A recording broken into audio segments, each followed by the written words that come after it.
الحمد لله رب العالمين والصلاة والسلام على أشرف الأنبياء والمرسلين وعلى آله وصحبه أجمعين ثم أما بعد فأعوذ بالله من الشيطان الرجيم بسم الله الرحمن الرحيم الحمد لله الذي أنزل على عبده الكتاب ولم يجعل له عوجا قيما لينذر بأسا شديدا من لدنه ويبشر المؤمنين الذين يعملون الصالحات أن لهم أجرا حسنا ماكثين فيه أبدا رب اشرح لي صدري ويسر لي أمري واحلل عقدة من لساني يفقه قولي آمين يا رب العالمين ثم أما بعد everyone السلام عليكم ورحمة الله وبركاته. Inshallah, I'll try to make this session as concise as possible. The first thing I want to share with you is an introduction, and I want to welcome all of you that are here in the room and also our live audience, especially for tuning in, especially from all over the world.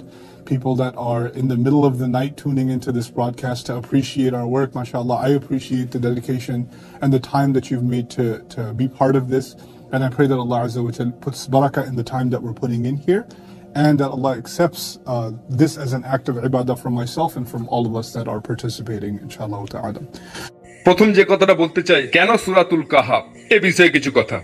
এই সূরার প্রতি আমার একটা fascination ছিল তখন থেকে যখন এই প্রথম ব্যাখ্যা শুনি, আর সেটা হলো সেই তখন থেকে যখন 1998-1999 সাল সেই প্রথম যখন আমি সূরাটার তাফসীর শুনি, আর সেই প্রথমবারই আসলে কোরআনের ইউনিক ভাবনাগুলোর মধ্যে একটা যা আমার মনে ছিল, আর সেটা হলো কোরআন আলোকপাত করে আধুনিক বাস্তবতাকে। কোরআনের আছে উত্তর সমস্ত পরিস্থিতির আর সমস্ত অবস্থার, মানুষ যার সম্মুখীন হয় সে কোন দিনের বা কোন জমানার কোন বিষয় নয়। আগে আমি তা আলংকারিক ভাবে বলতে শুনেছি যে কোরআন হলো সমস্ত যুগের জন্য পথ নির্দেশ, কিন্তু আমি তা কখনোই অনুভব করতে পারিনি যতক্ষণ এই সূরার মধ্যে আসি। আর তাই আমি ডেভেলপ করেছি এই আল্ট্রা ফ্যাসিনেশন এই সূরার অধ্যয়নের প্রতি তখন থেকেই। আর অবশ্যই তখন আমার বেশি সক্ষমতা ছিল না খুব বেশি রিসার্চ করার, আমার আরবিও খুব বেশি ভালো ছিল না, বুঝলেন। আর তাই শুধু আমি যা করতে পারতাম অনুবাদ থেকে নোটস নেওয়া, আর যে সমস্ত তফসিলের সাহায্যে আমি আসতে পারতাম আমি সেগুলো শুনতাম। কিন্তু আমি সূরার সাথে সম্পর্ক রেখেছিলাম বহু বছর ধরে, এমনকি আজকের দিন পর্যন্ত। আপনারা যারা ড্রিম স্টুডেন্ট বা বাইনার স্টুডেন্ট জানেন যে এটা একটা ফান্ডামেন্টাল পার্ট পাঠ্যক্রমের, আর এমনকি আমি আরবি ভাষা শেখাই এই সূরা শেখানোর মধ্য দিয়ে। সূরাতুল কাহাফ আপনারা জানেন অ্যারাবিক উইথ হুসনা, এমনকি ড্রিম কারিকুলামে কেন সেই মহান সুন্নত রাসূল সাল্লাল্লাহু আলাইহি সাল্লামের যে আমাদেরকে রেকমেন্ড করছে এই সূরা তেলাওয়াত করতে প্রত্যেক শুক্রবার। কিন্তু বিশেষ করে এই বছর গত 12 মাস ধরে আমি প্রচেষ্টা করেছি, নিজেকে পুনরায় পরিচিত করেছি এই সূরার সাথে যা আমি আগে কখনো স্টাডি করিনি। আর এই জন্য আমার মোটিভেশন ছিল আসলে সেই পরিস্থিতি যা সরাসরি সম্পর্কিত এই উম্মতের সাথে। আমার মনে হয়েছে দ্রুততার সাথে আমরা পতিত হচ্ছি অনেক অনেক অনেক ফিতনাতে। অনেক বেশি পরিস্থিতি আসছে যা কনফিউজিং, যেগুলো ডিপ্রেসিং, যেগুলো অপ্রতিরোধ্য মুসলিমদের জন্য রেসপন্ড করা। আমরা একটা ক্রাইসিস থেকে বেরিয়ে আসছি তো অন্য ক্রাইসিসে পড়ে যাচ্ছি। হতে পারে সেটা মিডিয়া বিপর্যয়, অথবা রাজনৈতিক বিপর্যয়, বা মিলিটারি বিপর্যয়, কোনো না কোনো বিপর্যয় যা দিয়ে মুসলিমদের উপর সবসময় বোম মারা হচ্ছে সব সময়। আর বুঝলেন, মুসলিমরা শুধু ইউনাইটেড স্টেটসেই বাস করে না, এমনকি সারা দুনিয়া জুড়ে বিরাজ করছে প্রচুর কনফিউশন অনেক মৌলিক বিষয়বস্তু নিয়ে। আর তাই এটা প্রায় বাধ্য করেছে আমাকে এই সূরাতে ফিরে যেতে, কারণ এই সূরাকে দাবি করা হয়েছে আল্লাহর রাসূলের দ্বারা সাল্লাল্লাহু আলাইহি ওয়াসাল্লাম, যা হলো নিরাপত্তা সবচেয়ে বড় ফিতনা থেকে। আর তাই সবচেয়ে বড় ফিতনা এই উম্মত যেটার মুখোমুখি হবে তা হলো ফিতনাত আল মাসিহ দাজ্জাল, দা ফিতনা অফ ফলস মাসায়া, যেরকমটা আমাদের নবী সাবধান করেছেন আলাইহিস সালাতু সালাম।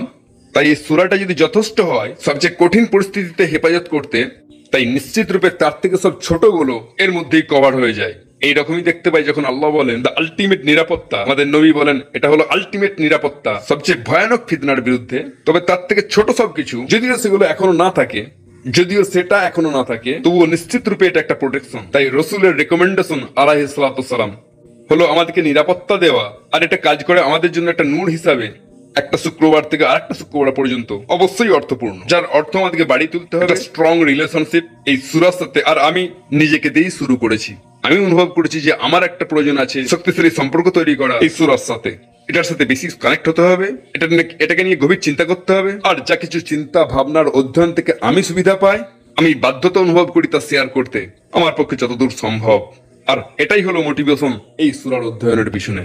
আর আমি দোয়া করি, আর আসলে দুটো সূরা আছে এই বছরে যেগুলোকে নিয়ে আমি ব্যস্ত, সেই দুটোই সরাসরি সম্পর্কিত, যেটা আমি মনে করি অনবরত খারাপ হয়ে যাওয়া পরিস্থিতির সাথে সম্পর্কিত এই উম্মতের, দ্বিতীয় সূরাটা আমি সারপ্রাইজ হিসেবে রাখলাম এখনের জন্য সূরাতুল কাহাফ।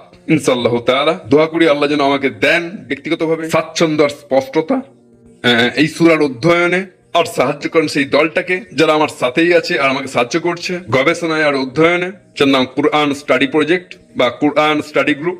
আমি দোয়া করি আল্লাহ যেন তাদেরকে ইস্তেকামা দেন আর শক্তি দেন যাতে করে তারা সক্ষম হয় এই কাজটা করতে যা করতে চাই, বুঝলেন, বিস্তৃত করতে এই সূরার শিক্ষাগুলো। দ্বিতীয় কথাটা যেটা আমি উল্লেখ করতে চাই সেটা হলো আসলে হলো একটা অ্যাপ্রোচ হতে পারে, ইউনিক অ্যাপ্রোচ বিশেষভাবে এই সূরার ক্ষেত্রে যেটা আমি গ্রহণ করতে চেয়েছি, যে অ্যাপ্রোচটা আমি নেবার সুযোগ পাইনি প্রায় অন্য কোনো সূরার ক্ষেত্রেই।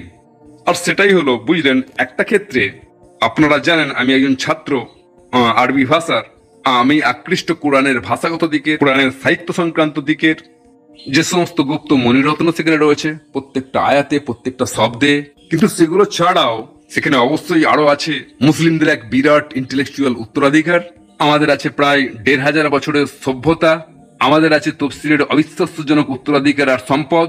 স্কলাররা তাদের সারা জীবন উৎসর্গ করে দিয়েছে কোরআনের অধ্যয়নে, তাই ডুব দেওয়া সেই ধ্রুপদী কাজকর্মে আর লাভ ওঠানো তাদের গবেষণা থেকে, তাদের ভাবনা চিন্তা থেকে, আর সেখান থেকে নোটস নেওয়া আর সেগুলোকে ঠিকঠাক সংগঠিত করে রাখা, সেটা অবশ্যই একটা দিক এই তফসিরের, যেটা করতে আমি ভালোবাসি আর তা থেকে বেনিফিট পাই। আর সেগুলো এক প্রকারের সিঁড়ি যেগুলোর সাহায্য নিয়ে আমি গভীর অধ্যয়ন করি।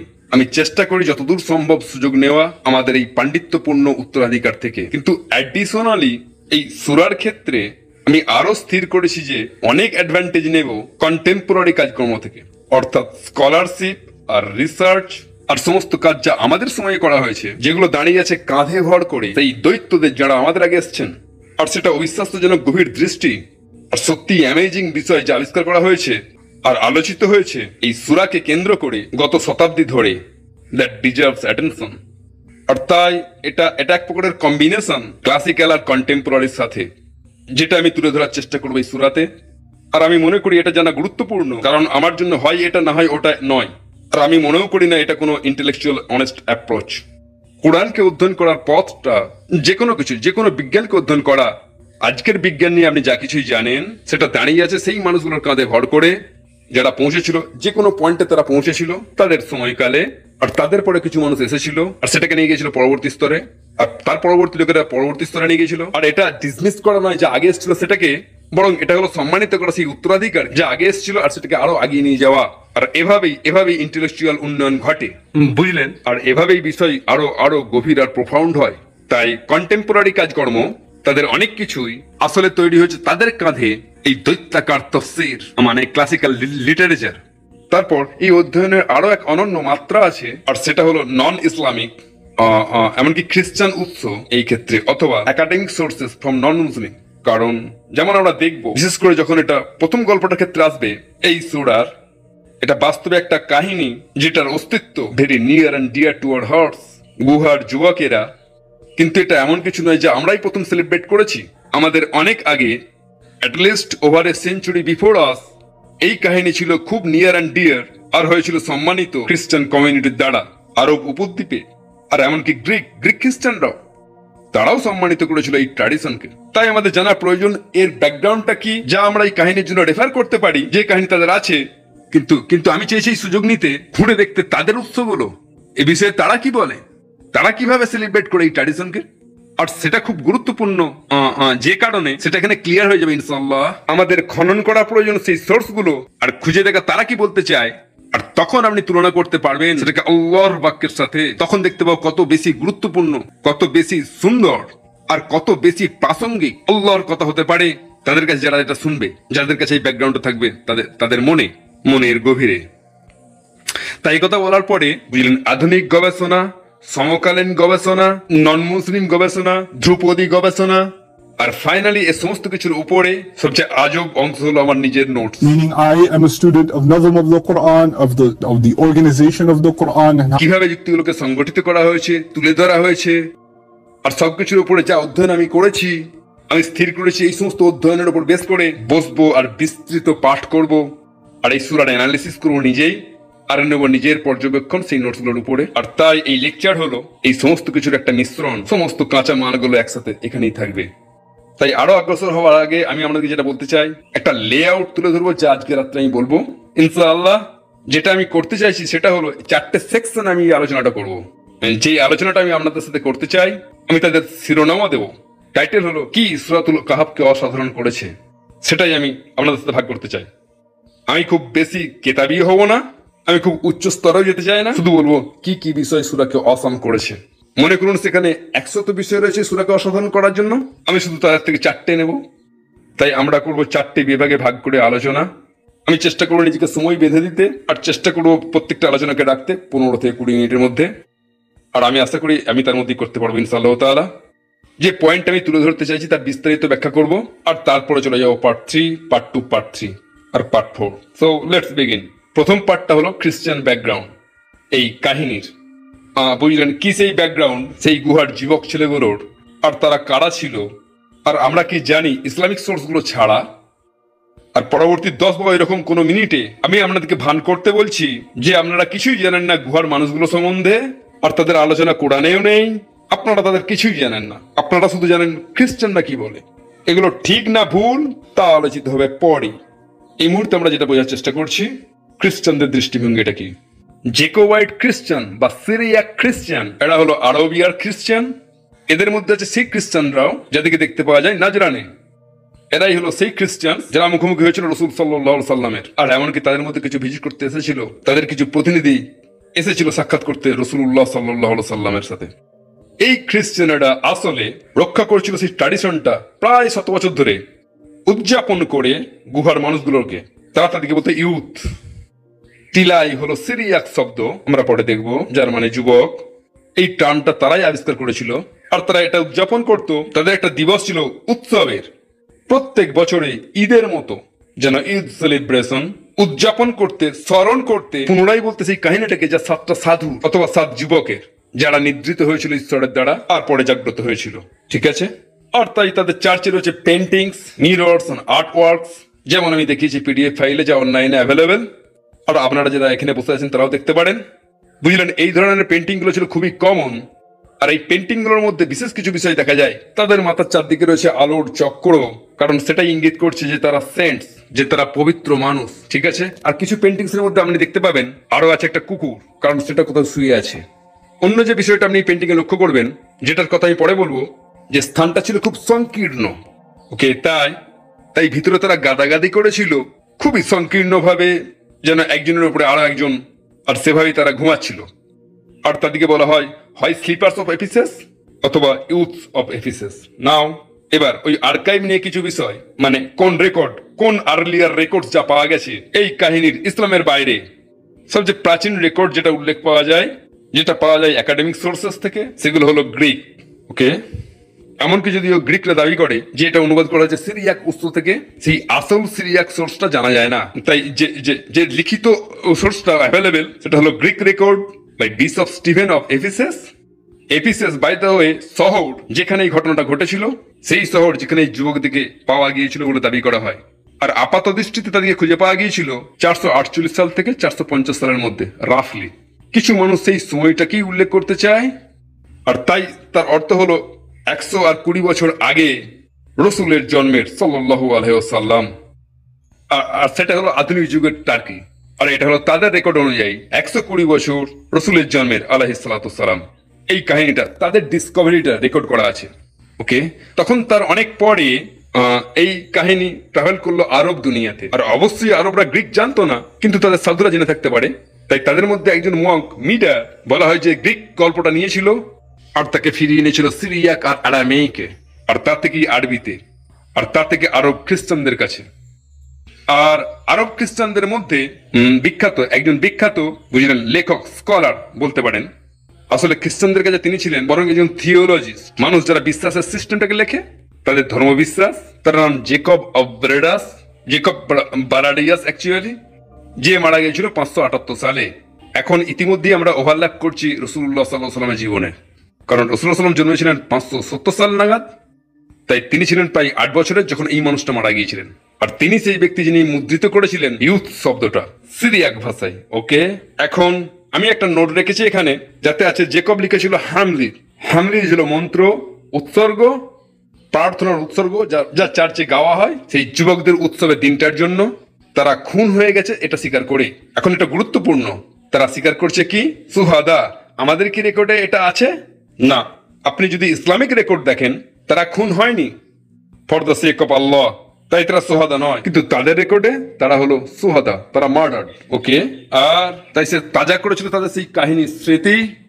জেকোবাইটস অর্থাৎ যারা নাজরানের খ্রিস্টান, অর্থাৎ সেই খ্রিস্টান যাদের সাথে রাসূলুল্লাহ সাল্লাল্লাহু আলাইহি ওয়াসাল্লাম ইন্টারঅ্যাক্ট হয়েছিল, তারা সেই কাহিনীর সাথে খুব পরিচিত ছিল। এখন ব্রিফলি যেটা আমি আপনাদেরকে বলতে চাই, সেই কাহিনীর ফল হিসাবে কোন তিনটে জিনিস তারা আহরণ করেছিল যা তাদের বিশ্বাসে তারা যুক্ত করেছিল। খ্রিস্টানস অফ আরবিয়া তারা এই কাহিনীটা নিল আর এতটাই আপ্লুত হলো যে তারা আসলে লিখে ফেললো, যেটাকে আপনারা বলতে পারেন থিওলজিক্যাল ওয়ার্ড। তারা সেগুলোকে ঢুকিয়ে নিয়েছিল তাদের ইমানে, তাদের বিলিফ সিস্টেমে, এই কাহিনীর ফল হিসাবে আর এই যুবকদের আবিষ্কারের ফলে। তাই প্রথম যে বিশ্বাসটা খুন হয়ে যাওয়া, সুহাদা সোজা নিয়ে যায় জান্নাতে। যখন কেউ খুন হয়ে যায় ঈশ্বরের জন্য, যখন কেউ মারা যায় ফি সাবিলিল্লাহ, তারা সোজা জান্নাতে যায়। এটা ইসলামের সাথে কিছু পরিচিত না? অ্যাবসলিউটলি, সেটা ইসলামের সাথে সরাসরি সম্পর্কিত। তাই সেখানে কন্ট্রাডিক্ট করার কিছু নেই। আর তাদের রেকর্ড থেকে এক্সাক্ট অনুবাদটা হলো যে ইস্ট সিরিয়ান মার্জাসি ঘোষণা করেন লোকেরা বিশ্বাস করতো যে তারা মৃত, কিন্তু তাদের মৃত্যু তাদের পাপকেও মেরে ফেলে আর তারা এখন বাস করছে ঈশ্বরের নৈকট্যে। আর সেটা অবিশ্বাসজনকভাবে কোরআনের কাছাকাছি। বাল আহইয়াউন ইনদা রাব্বিহিম ইয়ারজুকুন। আর আমরা আরো জানি শহীদরা তাদের গুনাহ মাফ হয়ে যায় আর তাদেরকে দেওয়া হয় সরাসরি জান্নাতে যাবার অনুমতি। বিষয়টা হলো তাদের শাহাদাত হলো পুরোপুরি তাদের গুনার মাপ। এটা খুবই খুবই কাছে ইসলামিক বুঝলেন বিবরণ শহীদের। দ্বিতীয় বিশ্বাসটা হলো পুনরুত্থান। অন্য কথায় সেই সময়ে খ্রিস্টানদের মধ্যে বিতর্ক চলছিল নিজেদের মধ্যেই, হবে কি হবে না শরীর অথবা আত্মা অথবা দুটোই হবে পুনরুত্থিত। তাই একদল বলছিল শুধুমাত্র আত্মা পুনরুত্থিত হবে, ওই রকম আর কি সেই পুরাতন দিনের কার্টুন যেন ক্যাসপার থিংস। হ্যাঁ, একটা ভূত আছে যে উঠবে, একটা কুয়াশাচ্ছন্ন পরিবেশের মধ্যে ঘটছে, এরকমই আর কি ঘটবে। আসলে ব্যাপারটা আধ্যাত্মিক বিষয়টা থাকবে, বডি ইজ গন, মাটি আর কখনোই ফিরে আসবে না। আর যেহেতু এই যুবক ছেলেগুলোকে আবিষ্কার করা হয়েছে তাদের ঘুমের পরে পুরোপুরি জীবন্ত, both body and soul both together, এটা এই আইডিয়াটাকে দৃঢ় করছে যে আল্লাহ পাক পুনরুত্থিত করবেন দুটোই, শরীর এবং আত্মা। আবার এটাও পুরোপুরি ইসলামিক কনসেপ্টের সাথে মিলে যায়। আমরা এইরকম পুনরুত্থানে বিশ্বাস করি না যেটা শুধুমাত্র আত্মা। يخرج من بين الصلب والترائب إنه على رجعه لقادر। ঠিক আছে, তাই হবে পুরোপুরি প্রত্যাবর্তন, বডি এবং soul on the day of judgment. বুঝতে পারছেন? আর এখন আমাদের যা আছে তার থেকে অন্য কিছু একটা হবে যা কোরআনে ইঙ্গিত করা হয়েছে। এটা এক্স্যাক্টলি সেম বডি হবে না যা এখন আমাদের আছে। সেই বডিটা হবে যেটা আখিরাতের জন্য তৈরি, যেটা চিরস্থায়ী। অন্য কথায় আমাদের উপর বয়সের প্রভাব পড়বে না। বোথ ইন জান্নাহ, আর আল্লাহ আমাদেরকে হেফাজত করুন, আর জাহান্নামে শরীর পুড়িয়ে ভস্মীভূত হয়ে যাবে না। তাদেরকে এমন ভাবে তৈরি করা হবে যে আগুন সহ্য করতে পারে। بدلنا جلودا غيره। বুঝলেন? আমরা তাতে নতুন চামড়া লাগিয়ে দেবো আর এটা নতুন করে তৈরি হতেই থাকবে। তাই অন্য প্রকারের বডি যা আমাদের এখন আছে, কিন্তু তবু শারীরিক পুনরুত্থান আছে আমাদের বিশ্বাসে। ফাইনাল পিসটা হলো বাস্তবে কি প্রবলেম্যাটিক পিস। তাই প্রথম যেটা তারা বিশ্বাস করতো সেটা হলো সুহাদা, তারা সোজা জান্নাতে যাবে, শহীদ জান্নাতে যাবে, এটা আমরাও জানি। দ্বিতীয়টা শরীর এবং আত্মা দুটোকেই পুনরুত্থিত করা হবে, আমরাও মানি। তৃতীয় অংশটাই যাচ্ছে আটকে। আমি চাই আপনারা এইরকম ভাবে ভাবুন। যদি আমি একটা সিলি এক্সাম্পল দেবো যাতে করে বিষয়টা বোঝা যায়। কিছু যুবক ছেলে একটা কনসার্টে ঢোকার চেষ্টা করছে, ওকে, আস্তাগফিরুল্লাহিল আযীম। তারা ঢুকে পড়লো পিছন দিক দিয়ে বা অন্য কোথা দিয়ে, অথবা তারা পেলো ভিআইপি অ্যাক্সেস। এখন তাদের বডিটা আছে বাইরে, তারা পিছনের দরজা দিয়ে গেছে আর দরজাটাকে খুলে ধরছে তাদের শরীরটার জন্য, যাতে করে তারা ঢুকতে পারে। অন্য কথায় যদি আপনি অ্যাক্সেস পান কোনো এক্সক্লুসিভ জায়গায়, সেখানে একটা আশা আছে যে আপনি আরো কাউকে ঢুকাতে পারবেন, অপর কেউ। তাই তারা এই বিশ্বাসে পৌঁছালো যে এই যুবক, এই সন্তগুলো জান্নাতে পৌঁছে গেছে। যার অর্থ হলো যদি তাদেরকে স্মরণ করি, তাদেরকে আহ্বান করি, তাদের কাছে প্রার্থনা করি, তখন তারা সক্ষম হবে আমাদেরকে দিতে ব্যাকডোর এন্ট্রান্স ইনটু জান্নাহ। তাই বাস্তবে তারা সম্পর্কিত করলো তাদের মুক্তি এই সন্তগুলোকে আহ্বান করার মাধ্যমে, যারা ইতিমধ্যেই জান্নাতে চলে গেছে। যেটা খুব আয়রনিক, কারণ যে বিষয়টার বিরুদ্ধে এই যুবকগুলো লড়াই করেছিল, ওই ধারণাটা আমাদের আর আল্লাহর মাঝে কারো অবস্থানের, অথচ তাদেরকেই প্রায় দান করা হলো দেবত্ব। বুঝলেন? কিছু সাধু যারা জান্নাতের পথ হিসেবে কাজ করবে, আর অবশ্যই ক্যাথলিক ট্র্যাডিশনে সেন্টস থেকে প্রায় দেবত্ব প্রদান করা হয়, এটা খুবই সাধারণ বিষয়, ঠিক আছে, যেন যেন স্বর্গের দরজা আর হেফাজতকারী। তাই বুঝলেন, অনেক ক্যাথলিক উদাহরণস্বরূপ তাদের ট্র্যাডিশনে, আর বিশেষ করে আমি ক্যাথলিকদের কথা বলছি এই কারণে যে কারণ এটা ছিল রোমান সাম্রাজ্য, আর আর সেই খ্রিস্টান ভার্সনটা তারা যেটা নিয়েছিল, আর তাদেরই শাখা পোশাকা ছড়িয়েছিল আরবিয়ান পেনিনসুলাতে, ঠিক আছে। তাই তাদের ছিল এই বিশ্বাস সাধুরা হেফাজত করে, আর আজকের দিন পর্যন্ত তাদের এই ধারণাই রয়েছে। তারা অনুকরণ করে বিভিন্ন প্রকারের সাধুকে, যারা তাদেরকে হেফাজত করবে বিপদ থেকে, এটা ওটা থেকে, ঠিক আছে। তাই এটাই বিশ্বাস। এখন এই অংশটা আমাকে একটু সহ্য করুন, এটাই শেষ অংশ এই কাহিনীর খ্রিস্টান অ্যাকাউন্টটা। এখানে আমরা জানতে পারবো যে তারা কি জানে এই কাহিনী সম্বন্ধে। কুরআন তো বর্ণনা করেছে বাস্তবে কি ঘটেছিল, কিন্তু এটা হলো সেটা যেটা তাদের আছে, তাদের নিজস্ব ইতিহাসে, তাদের নিজস্ব রেকর্ডে। ওকে, প্রথম যে দৃশ্যটা আমি বলবো, তারা হয়ে পড়েছিল বন্দী, কারণ তারা প্রত্যাখ্যান করেছিল শ্রদ্ধাঞ্জলি দিতে ওই দেবতাগুলোকে, অথবা সেই বেদিগুলোতে যেখানে জিউসের স্ট্যাচু করা আছে, আর অ্যাপোলোর আর আর্মিডিজের। আপনারা তো পরিচিত জিউস, অ্যাপোলো আর আর্মিডিজের সাথে। এটা কোন ধরনের পুরাণ? এটা হলো গ্রিক পুরাণ। তাই তার আগে যখন রোমান সাম্রাজ্য খ্রিস্ট ধর্মকে সরকারি ধর্ম হিসেবে গ্রহণ করেছিল, সেখানে অনেক প্রকারের দর্শন বিরাজ করছিল, কিন্তু অনেক সংখ্যায় সম্রাটগণ গ্রিক মিথোলজিতে ইমপ্রেসড হয়েছিল। আর তখনকার যুগে ধর্ম এবং রাজনীতি দুটো আলাদা বিষয়বস্তু ছিল না। তাই আপনার নাগরিকত্ব একটা সাম্রাজ্যে হলো একই কথা, যেন আপনিও গ্রহণ করেছেন সম্রাটের ধর্ম। এগুলো কোনো ভিন্ন ধারণা ছিল না। তাই কিভাবে সম্রাটের প্রতি আপনি আপনার লয়্যালটি দেখাবেন? আপনি দেখাবেন আপনার আনুগত্য আপনার রাজার প্রতি সেই একই ধর্মীয় আনুগত্য গ্রহণ করে যা রাজার আছে। এখন সেই সময়কার রাজা, যার নাম হলো ডিসিয়াস, আর ডিসিয়াস বাই দ্য ওয়ে আরবি ভাষায় পাল্টে গিয়ে হলো ডাকিয়ানুস। ডাকিয়ানুস, আর উর্দু ভাষীরা ডাকিয়ানুস শব্দটা ব্যবহার করে যেন একটা স্কামবাগ বা ওইরকম কিছু একটা সত্যিকারের খারাপ লোক, তাকে বলে ডাকিয়ানুস। বুঝলেন, এটা তখন থেকেই মুদ্রিত, কারণ সে ছিল সত্যি খারাপ রাজা। কিন্তু যাই হোক, ডিসিয়াস হলো Roman version of the name. Decius এখন আসছে এই এফিসিস শহরটায়। আবার এফিসিস কি? এটা হলো সেই শহর যেখানে এই যুবকগুলো ছিল। আর সে আসছে এই শহরে, আর তা উদযাপন করতে, বুঝলেন, তার প্রেসিডেন্সিয়াল অথবা তার রাজকীয় আগমনকে তারা স্থাপন করেছে এই বিশাল বড় স্ট্যাচু জিউস, অ্যাপোলো আর আর্মিডিজের শহরের ঠিক মাঝখানে, যেন একটা টাইম স্কোয়ার সেই শহরের। আর পয়েন্টটা ছিল যে সবাইকে সেখানে যেতে হবে, আর দেখাতে হবে ডিভোশন, আর দেখাতে হবে সম্মান। আর এভাবেই রাজা জানতে পারে যে এখানের মানুষগুলো আমার প্রতি লয়াল। তাই এটা শুধু একটা ধর্মীয় কাজই ছিল না, এটা একটা রাজনৈতিক পদক্ষেপও ছিল। আপনাদেরকে এর পিছনে রাজনীতিটা বুঝতে হবে। বিশেষ করে আর্মিডিজ তৃতীয় দেবতাটা হলো সেই দেবতা যাকে দায়িত্ব দেওয়া হয়েছে এই শহরের জন্য। তাই আর্মিডিজ হলো সেই দেবতা যা হেফাজত করে এফিসিস শহরটাকে। তাই প্রত্যেককে আসতে হবে আর সম্মান দেখাতে হবে। এখন এই যুবকগুলো, তারা দেখলো তাদের পরিবার যাচ্ছে, সবাই যাচ্ছে, এইসব কাজ তারা দেখে ভাবলো, ওয়াও, এ তো আমাদের পক্ষে সম্ভব না। তারা নিজেদিকে দিয়ে এই কাজ করাতে পারছিল না। তাই যখন তাদের পালা এলো, যেমন মোমবাতি জ্বালানো অথবা কোনো কিছু অর্ঘ্য তাদের সামনে রাখা, হোয়াট এভার দে ডু, তারা, বুঝলেন, তারা বললো, না, আমরা এটা পারবো না, আমরা এক স্তরে বিশ্বাস করি, আমরা শ্রদ্ধার্ঘ্য অর্পণ করতে পারবো না এই মূর্তিগুলোকে, আমাদের কাছে এগুলোর কোনো মূল্য নেই। যেটা বাস্তবিকই একটা বিদ্রোহ। আর বাইরে এই মূর্তিগুলো তারা কোনো, বুঝলেন, এক প্রকারের ফোলানো বেলুন নয় যা উঠছে কোনো গ্যারেজের মাথায়। এগুলো হলো সিকিউর বিল্ডিংস, বুঝলেন, এগুলো হলো পবিত্র মনুমেন্ট। তাই সিকিউরিটি ফোর্সেসরা চারদিকেই রয়েছে। তাই ভাবুন কি ঘটতে পারে যখন তারা অস্বীকার করলো সম্মান দেখাতে। তারা অ্যারেস্ট হয়ে গেল। তারা শুধু বন্দী হলো না, কারণ ধারণাটা হলো, কারণ তারা করেছে এক প্রকারের বিদ্রোহ। সম্ভবত তাদেরকে মৃত্যুদণ্ড দেওয়া হবে প্রকাশ্যে, আর তাদেরকে দিয়ে একটা এক্সাম্পল স্থাপন করা হবে। কিন্তু খ্রিস্টান ভার্সন বলে যে তারা কোনো প্রকারে জেল থেকে পালিয়েছিল, দে র্যান অ্যাওয়ে ফ্রম প্রিজন। আর তারা পালিয়ে গেল আর খুঁজে পেল একটা গুহা, আর তারা সেই গুহায় লুকিয়ে পড়লো। ইতিমধ্যে ডিসিয়াস ডাকিয়ানুস ইজ সুপার অ্যাংরি। কি করে এই ছোড়াগুলো পালালো? আমি চাই তাদেরকে ধরে আনো। তাই সে প্রেরণ করলো, বুঝলেন, মিলিটারি খুঁজতে, তাদেরকে খুঁজে বের করতে। আর তারা দেখলো এই ছেলেগুলো ঘুমাচ্ছে একটা গুহাতে, আর তারা গুহাটা খুঁজে বের করেছিল। আর সে দেখলো এই যুবকগুলো সেখানে ঘুমাচ্ছে। আর আপনারা যারা কোরআনের বর্ণনা জানেন, এটা কোরআনের বিবরণ মোটেই নয়। এই বিবরণ কোরআনে নেই, এটা পুরোপুরি বিপরীত। ওকে, আমরা এটা পরে দেখছি। তাই এখন যেটা ঘটলো, সে তাদেরকে খুঁজে বের করলো আর বললো, ওদিকে ঘুম থেকে তুলো না, শাস্তি স্বরূপ তাদের উপর একটা দেওয়াল তুলে দাও আর জীবন্ত কবর দিয়ে দাও। তাই সে তার শাসনকারী তাদেরকে খুঁজে বের করলো আর তাদেরকে দিল জীবন্ত কবর। আর তারপরে একদল মানুষ যারা একই স্তরেই বিশ্বাস করতো, যারা ছিল সন্ত্রস্ত, তাই কখনই প্রকাশ্যে বলেনি, তারা চুপিসারে সেখানে এলো, কারণ এখন এটা কবর, যেহেতু তাদেরকে কবর দেওয়াই হয়েছিল।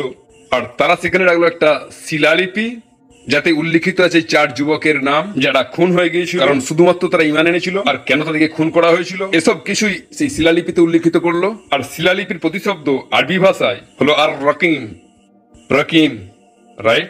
তাই তাদের কথায় রকিম সেখানে ছিল।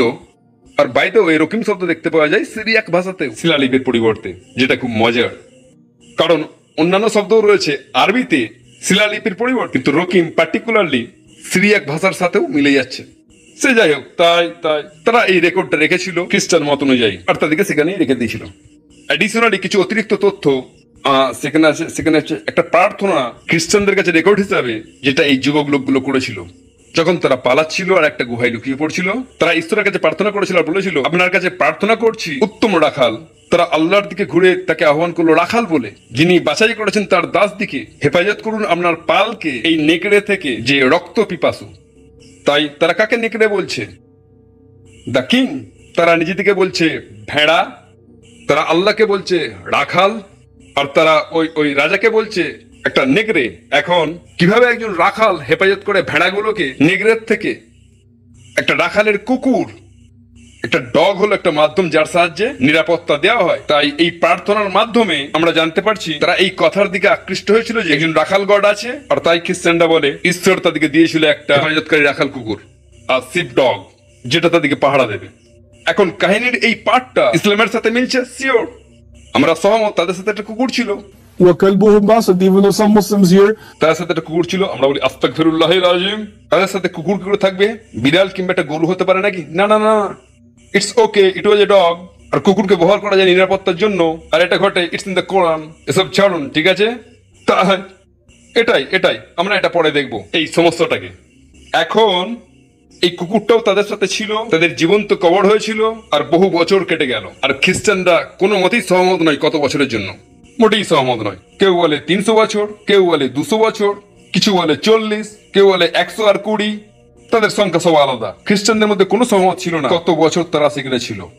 এখন কিছু আবার বলতো 365 বছর, অন্যান্য অনেক নাম্বার, তাদের কাছে অনেক রকমের সংখ্যা ছিল।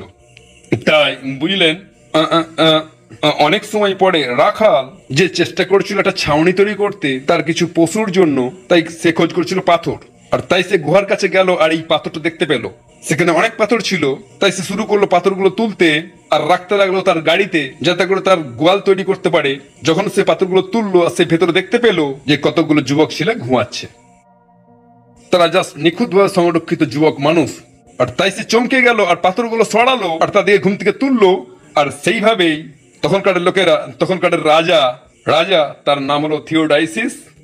কয়েক শতাব্দী পরে নতুন রাজা, তার নাম থিওডাইসিস। আর এই রাজা হলো একজন খ্রিস্টান। আর রোমান সাম্রাজ্য ইতিমধ্যেই স্থাপন করেছে খ্রিস্টানিটিকে সরকারি ধর্ম হিসাবে। আর তাই সেই যুবকেরা বেরিয়ে এলো, তারা চারদিকে শুধু ক্রুশ দেখলো, আর তারা দেখলো লোকেরা জিসাসকে আহ্বান করছে।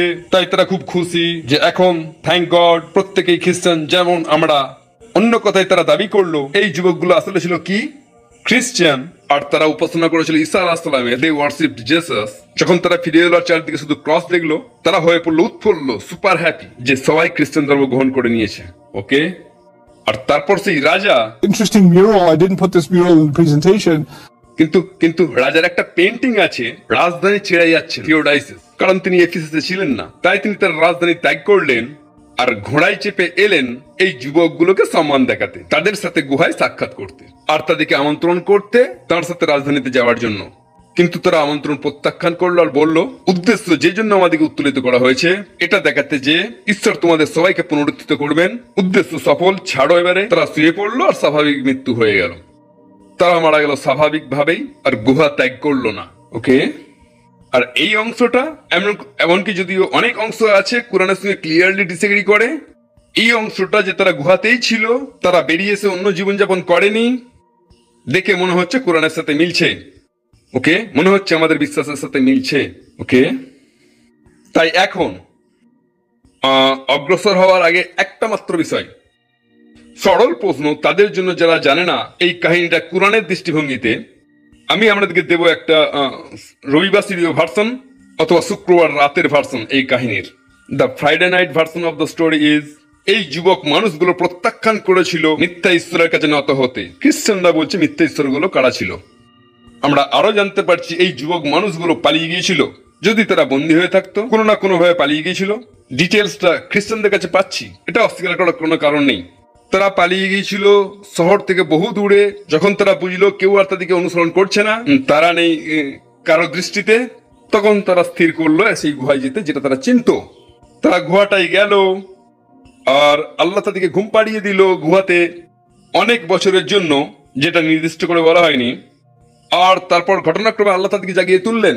আর যখন তারা উঠলো, তারা ভাবলো একদিন ঘুমিয়েছে বা একটু কম, less than a day يوما أو بعض يوم, একটা দিন বা একটা দিনের কিছু অংশ হতে পারে তারা বিকেল বেলায় ঘুমিয়েছিল। আর যখন উঠলো তখনও দেখলো বিকেল। তাদের কাছে সারাদিন নাকি 2 ঘন্টা, I don't know, not sure. তাই তারা বললো হু কেয়ারস, আই এম হাংরি, কিছু খাবার আন দেখি। তাই তারা তাদের ক্যাশ এক কাছে করলো, আর তাদের মধ্যে স্মার্ট ব্যক্তিকে তারা পাঠালো যেসব রেস্টুরেন্ট গুলো চেনে, বাইরে যাও, একটা হালাল জায়গা খুঁজে বের করো। فلينظر أيها أزكى طعاما. আর তাই সে গেল, একটা হালাল জায়গা খুঁজে বের করলো আর খাদ্য কেনার চেষ্টা করলো। কিন্তু সমস্যা হলো সে পড়ে আছে এমন পোশাক যা কয়েকশো বছরের আগের। তাই মনে করুন কেউ ম্যাকডোনাল্ডসে গেল অথবা একটা পিৎজার দোকানে, পোশাক তার 200 বছর আগের। আর তাকে বলা হয়েছিল সিন ক্রিয়েট না করতে, وليتلطف, don't make a scene. তাকে হতে হবে খুব চালাক, অ্যাটেনশন ড্র করা চলবে না। যদি শেক্সপিয়ারের মতো পোশাক পরেন আর ম্যাকডোনাল্ডসে যান, সিন ক্রিয়েট তো হবেই। আর তারপর আপনি দিলেন টাকা যা কয়েকশো বছরের আগে পুরাতন রাজার। বাই দ্য ওয়ে, যখন নতুন রাজা আসে সে কি নতুন কারেন্সি আনে? সে আনে রাজা কয়েন্স গুলোই কি চিহ্নিত থাকে? রাজাদের নাম। তাই তার আছে পুরাতন কারেন্সি কয়েকশো বছর আগের। ওহে বাবু, আমা হইতে এই পয়সা লইয়া কিছু খাদ্য দেওয়া হোক।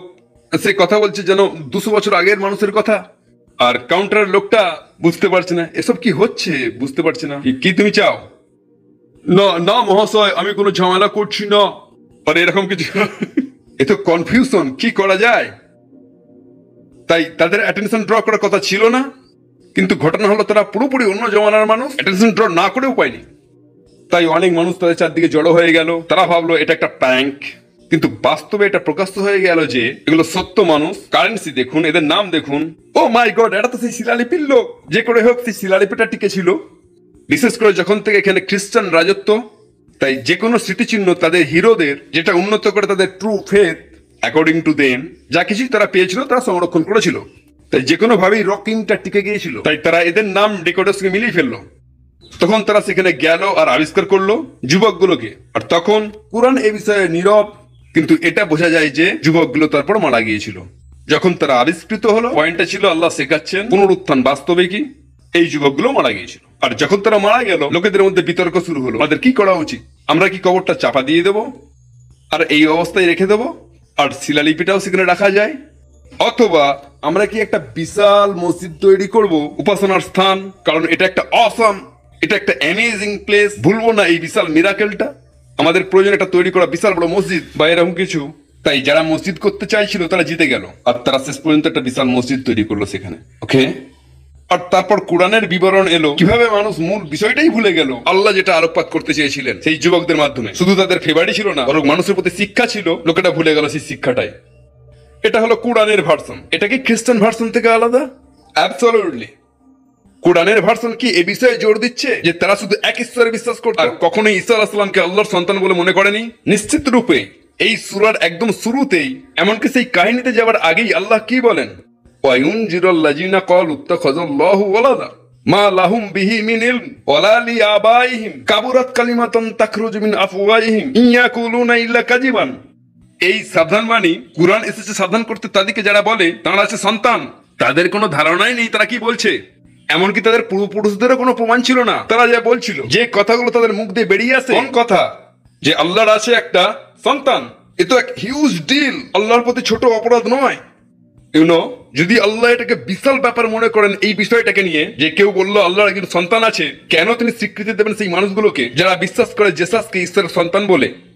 তিনি আসলে পুনরায় লিখছেন সেই এতদিনের বিবরণটা।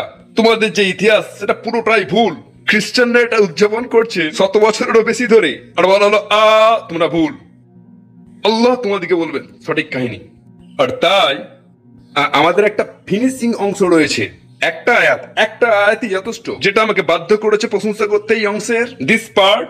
আর যদিও সেখানে অনেক ডিটেলস রয়েছে, আমরা প্রশংসা করব শুধু একটা জিনিসের। আল্লাহ বলেন, নাহনু নাকুসু আলাইকা নাবাআহুম বিল হক। শুধু এই স্টেটমেন্টটা, নাহনু নাকুসু আলাইকা নাবাআহুম বিল হক। বাস্তবে আমরা হলাম সেই ব্যক্তি যারা বর্ণনা করবে কাহিনীটা তোমাদিকে সত্য সহকারী। এখন বিল হক মানে তিনটে অর্থ। প্রথম অর্থটা হলো সঠিকভাবে। তাই আল্লাহ বলছেন, কে তোমাদেরকে বলবে বাস্তবে কি ঘটেছিল? আমি। কোথা থেকে তোমরা সঠিকটা পাবে? আমি সে যে ছিল তাদের সাথে, আমি সে যে ছিল সেখানে উপস্থিত, আমি সে যাকে তারা আহ্বান করেছিল, আমি সে যে তাদেরকে হেফাজত করেছিল। তাই কার আছে অধিকার কাহিনীটা সঠিকভাবে বর্ণনা করার? আমার আছে। আমার কাছে আছে সঠিক ভার্সনটা, তোমাদের কাছে নয়। বিল হকের আরো মানে হলো উদ্দেশ্যপূর্ণভাবে। তাই আরো একটা অনুবাদ হলো, নাহনু নাকুসু আলাইকা নাবাআহুম বিল হক, একমাত্র আমরাই দেব বিবরণ তোমাদিকে এই কাহিনীর যুবকদের বিষয়ে একটা উদ্দেশ্য সহকারে, উদ্দেশ্যপূর্ণভাবে। অন্য কথায়, যারা তাদেরকে এই কাহিনীটা বলেছিল, যুবকদিকে সাধু বানিয়েছিল, যেটা ছিল পুরোপুরি বিপরীত সেই উদ্দেশ্যের যে জন্য তাদেরকে ঘুম থেকে তোলা হয়েছিল। তাদের কথা ছিল তোমাদের বিশ্বাসকে দৃঢ় করা বিচার দিবসের ওপরে, যাতে করে তোমরা ব্যক্তিগতভাবে দায়ী হও আল্লাহর কাছে।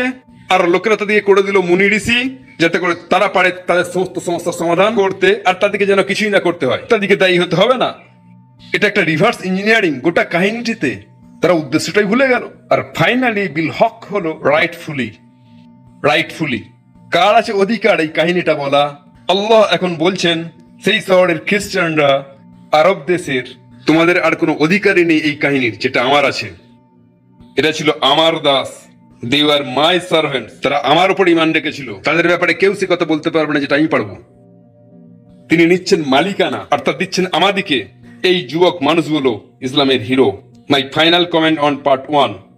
এটা নিয়ে ভাবুন, এটা খুব সত্যিই গভীর। আমার কাছে এটা ইনক্রেডিবলি প্রোফাউন্ড। এই যুবকগুলোর বিষয়ে আমরা কিছুই জানতে পারতাম না যদি আল্লাহ তাদের কথা কোরআনে উল্লেখ না করতেন। We would never ever have known about this people. Okay, সেখানে আরো কিছু মুনি ঋষি বেড়ে যেত ক্যাথলিকদের কাছে বা খ্রিস্টানদের কাছে। তাদের তো শত শত মুনি ঋষি ইতিমধ্যেই আছে, আমরা তাদের নামও জানি না। আল্লাহ নিলেন এই মানুষগুলোকে, যারা হয়তো পুরোপুরি বিলুপ্ত হয়ে যেত ইতিহাসের চ্যাপ্টার থেকে মুসলমানদের জন্য। কেউই জানতো না তারা মুসলমান ছিল। জানেন, কিছু মানুষ যারা মুসলমান কোথাও না কোথাও ইন সাম রিমোট প্লেস, আর তারা মারা যায়, আর কেউই জানে না তারা মুসলমান। তাদের নাম কোনো বইয়ে নেই, কোনো পাকা কবর নেই, নাথিং। কেউ তাদের জন্য দোয়া করে না। আর আল্লাহ তাদের নামগুলো নিলেন যারা ইতিহাস থেকে মুছে যেতে পারতো মুসলমান হিসাবে, আর আল্লাহ তাদেরকে বের করলেন। আর তিনি পরিচ্ছন্ন করলেন সেই অপবাদগুলো যেগুলো তাদেরকে নোংরা করেছিল, আর তাদেরকে এই উম্মতে হিরো করে দিলেন। দ্বিতীয় অবিশ্বাস্যজনক নিহিতার্থ, এই লোকগুলো, যুবক ছেলেগুলো স্কলার ছিল না। তারা শুধু ছিল যুবক ছেলে। একটা বিষয় শুধু তারা জানতো, আল্লাহ এক, দ্যাটস ইট। তারা শুধু এটুকুই জানতো। তাদের বাইবেলের কোনো বিশাল জ্ঞান ছিল না, তারা বিশেষ কিছু জানতো না, সো মাচ অ্যাবাউট দ্য দিন, কোনো সরিয়াও জানতো না, নাথিং। তারা শুধু জানতো ঈশ্বর শুধু একজন, আর আমরা আর কারো ইবাদত করবো না। অন্য কথায়, আল্লাহ এখানে সুখ্যাতি করছেন না জ্ঞানের, পরিবর্তে প্রশংসা করছেন বিশুদ্ধতার। যখন কিছু বিশ্বাস করেন, তার পক্ষে দাঁড়ান। যারা আমার উপর ঈমান রাখে, আমি ইতিমধ্যেই তাদের পক্ষে, আর সেটাই তাদেরকে করেছে মহানায়ক। Look at the irony. এমন কিছু মানুষ থাকবে যারা করবে তফসির অধ্যয়ন দশকেরও বেশি, ঠিক আছে? তফসিরের উলামা থাকবে দশকের পর দশক, আর তাদের দাড়ি সাদা হয়ে যাবে কোরআন অধ্যয়ন করে। আর তারা পড়াশোনা করবে এই যুবক ছেলেগুলো সম্বন্ধে যারা কিছুই জানতো না, যাদের কোনো কিছুতে ইজাজা ছিল না। তাদের একটাই ইজাজা ছিল, আল্লাহ এক, দ্যাটস ইট। তাদের এটুকুই ছিল। আর আল্লাহ তাদের প্রশংসা করছেন এত দূর পর্যন্ত, সুবহানাল্লাহ। তাদেরকে করেছেন মহানায়ক, উল্লেখ করেছেন আল্লাহর ফাইনাল বাক্যে। কিভাবে এই যুবক ছেলেগুলো পরিচিত হলো? একটা গুহায় বসে তারা হয়তো বলবে, hey bro, that what we're gonna eat, bro, is gonna be in the final revelation of Allah. সুবহানাল্লাহ। এটা খুব ফ্যাসিনেটিং বিষয় চিন্তা করার জন্য। কিভাবে আল্লাহ সম্মানিত করেন যুবক মানুষদিকে, যারা তাদের ইমানের জন্য দৃঢ় হয়ে দাঁড়ায় কঠিন সময়ে। তাই সেটাই ছিল পার্ট 1, যেটা আমি মনে করি যা করে কাহিনীটাকে awesome. Let's enter into part 2 quickly. You guys okay? আর অনলাইনে যারা আছেন ঠিকই আছেন নিশ্চয়ই, হয়তো চিবাচ্ছেন চিপস ফিস কোনো কিছু একটা, বাট ইয়া ওকে। তাহলে কি করব এখন? খ্রিস্টানদের ইতিহাস অ্যাট লার্জ, অবশ্যই একটা ইতিহাস আছে এই যুবকদের, কিন্তু খ্রিস্টানদেরও একটা ইতিহাস আছে, বিগার পিকচার।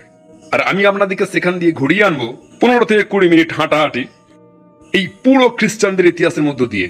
তাই এটা যথেষ্ট কঠিন হবে, কিন্তু এই সমস্ত কিছুর একটা উদ্দেশ্য আছে। শেষ পর্যন্ত আমি একটা লক্ষ্যে পৌঁছাতে চাই, আর সেই পয়েন্টটাকে তুলে ধরতে আমি আপনাদেরকে তার মধ্য দিয়ে নিয়ে যাবো। ওকে, তাই রোমানদের আমি আপনাদেরকে বলেছি ছিল বিভিন্ন ধর্ম, আর লড়াই চলতো বিভিন্ন আইডিয়ার মধ্যে রোমান সাম্রাজ্যে। বিশেষ করে ঈসা আলাইহিস সালামের পরে তাদের মধ্যে যারা বিশ্বাস করতো মিথোলজিতে, তাদের সাথে যারা বিশ্বাস করতো দর্শনে, আর তাদেরও সাথে যারা বিশ্বাস করতো ঈসা আলাইহিস সালামকে।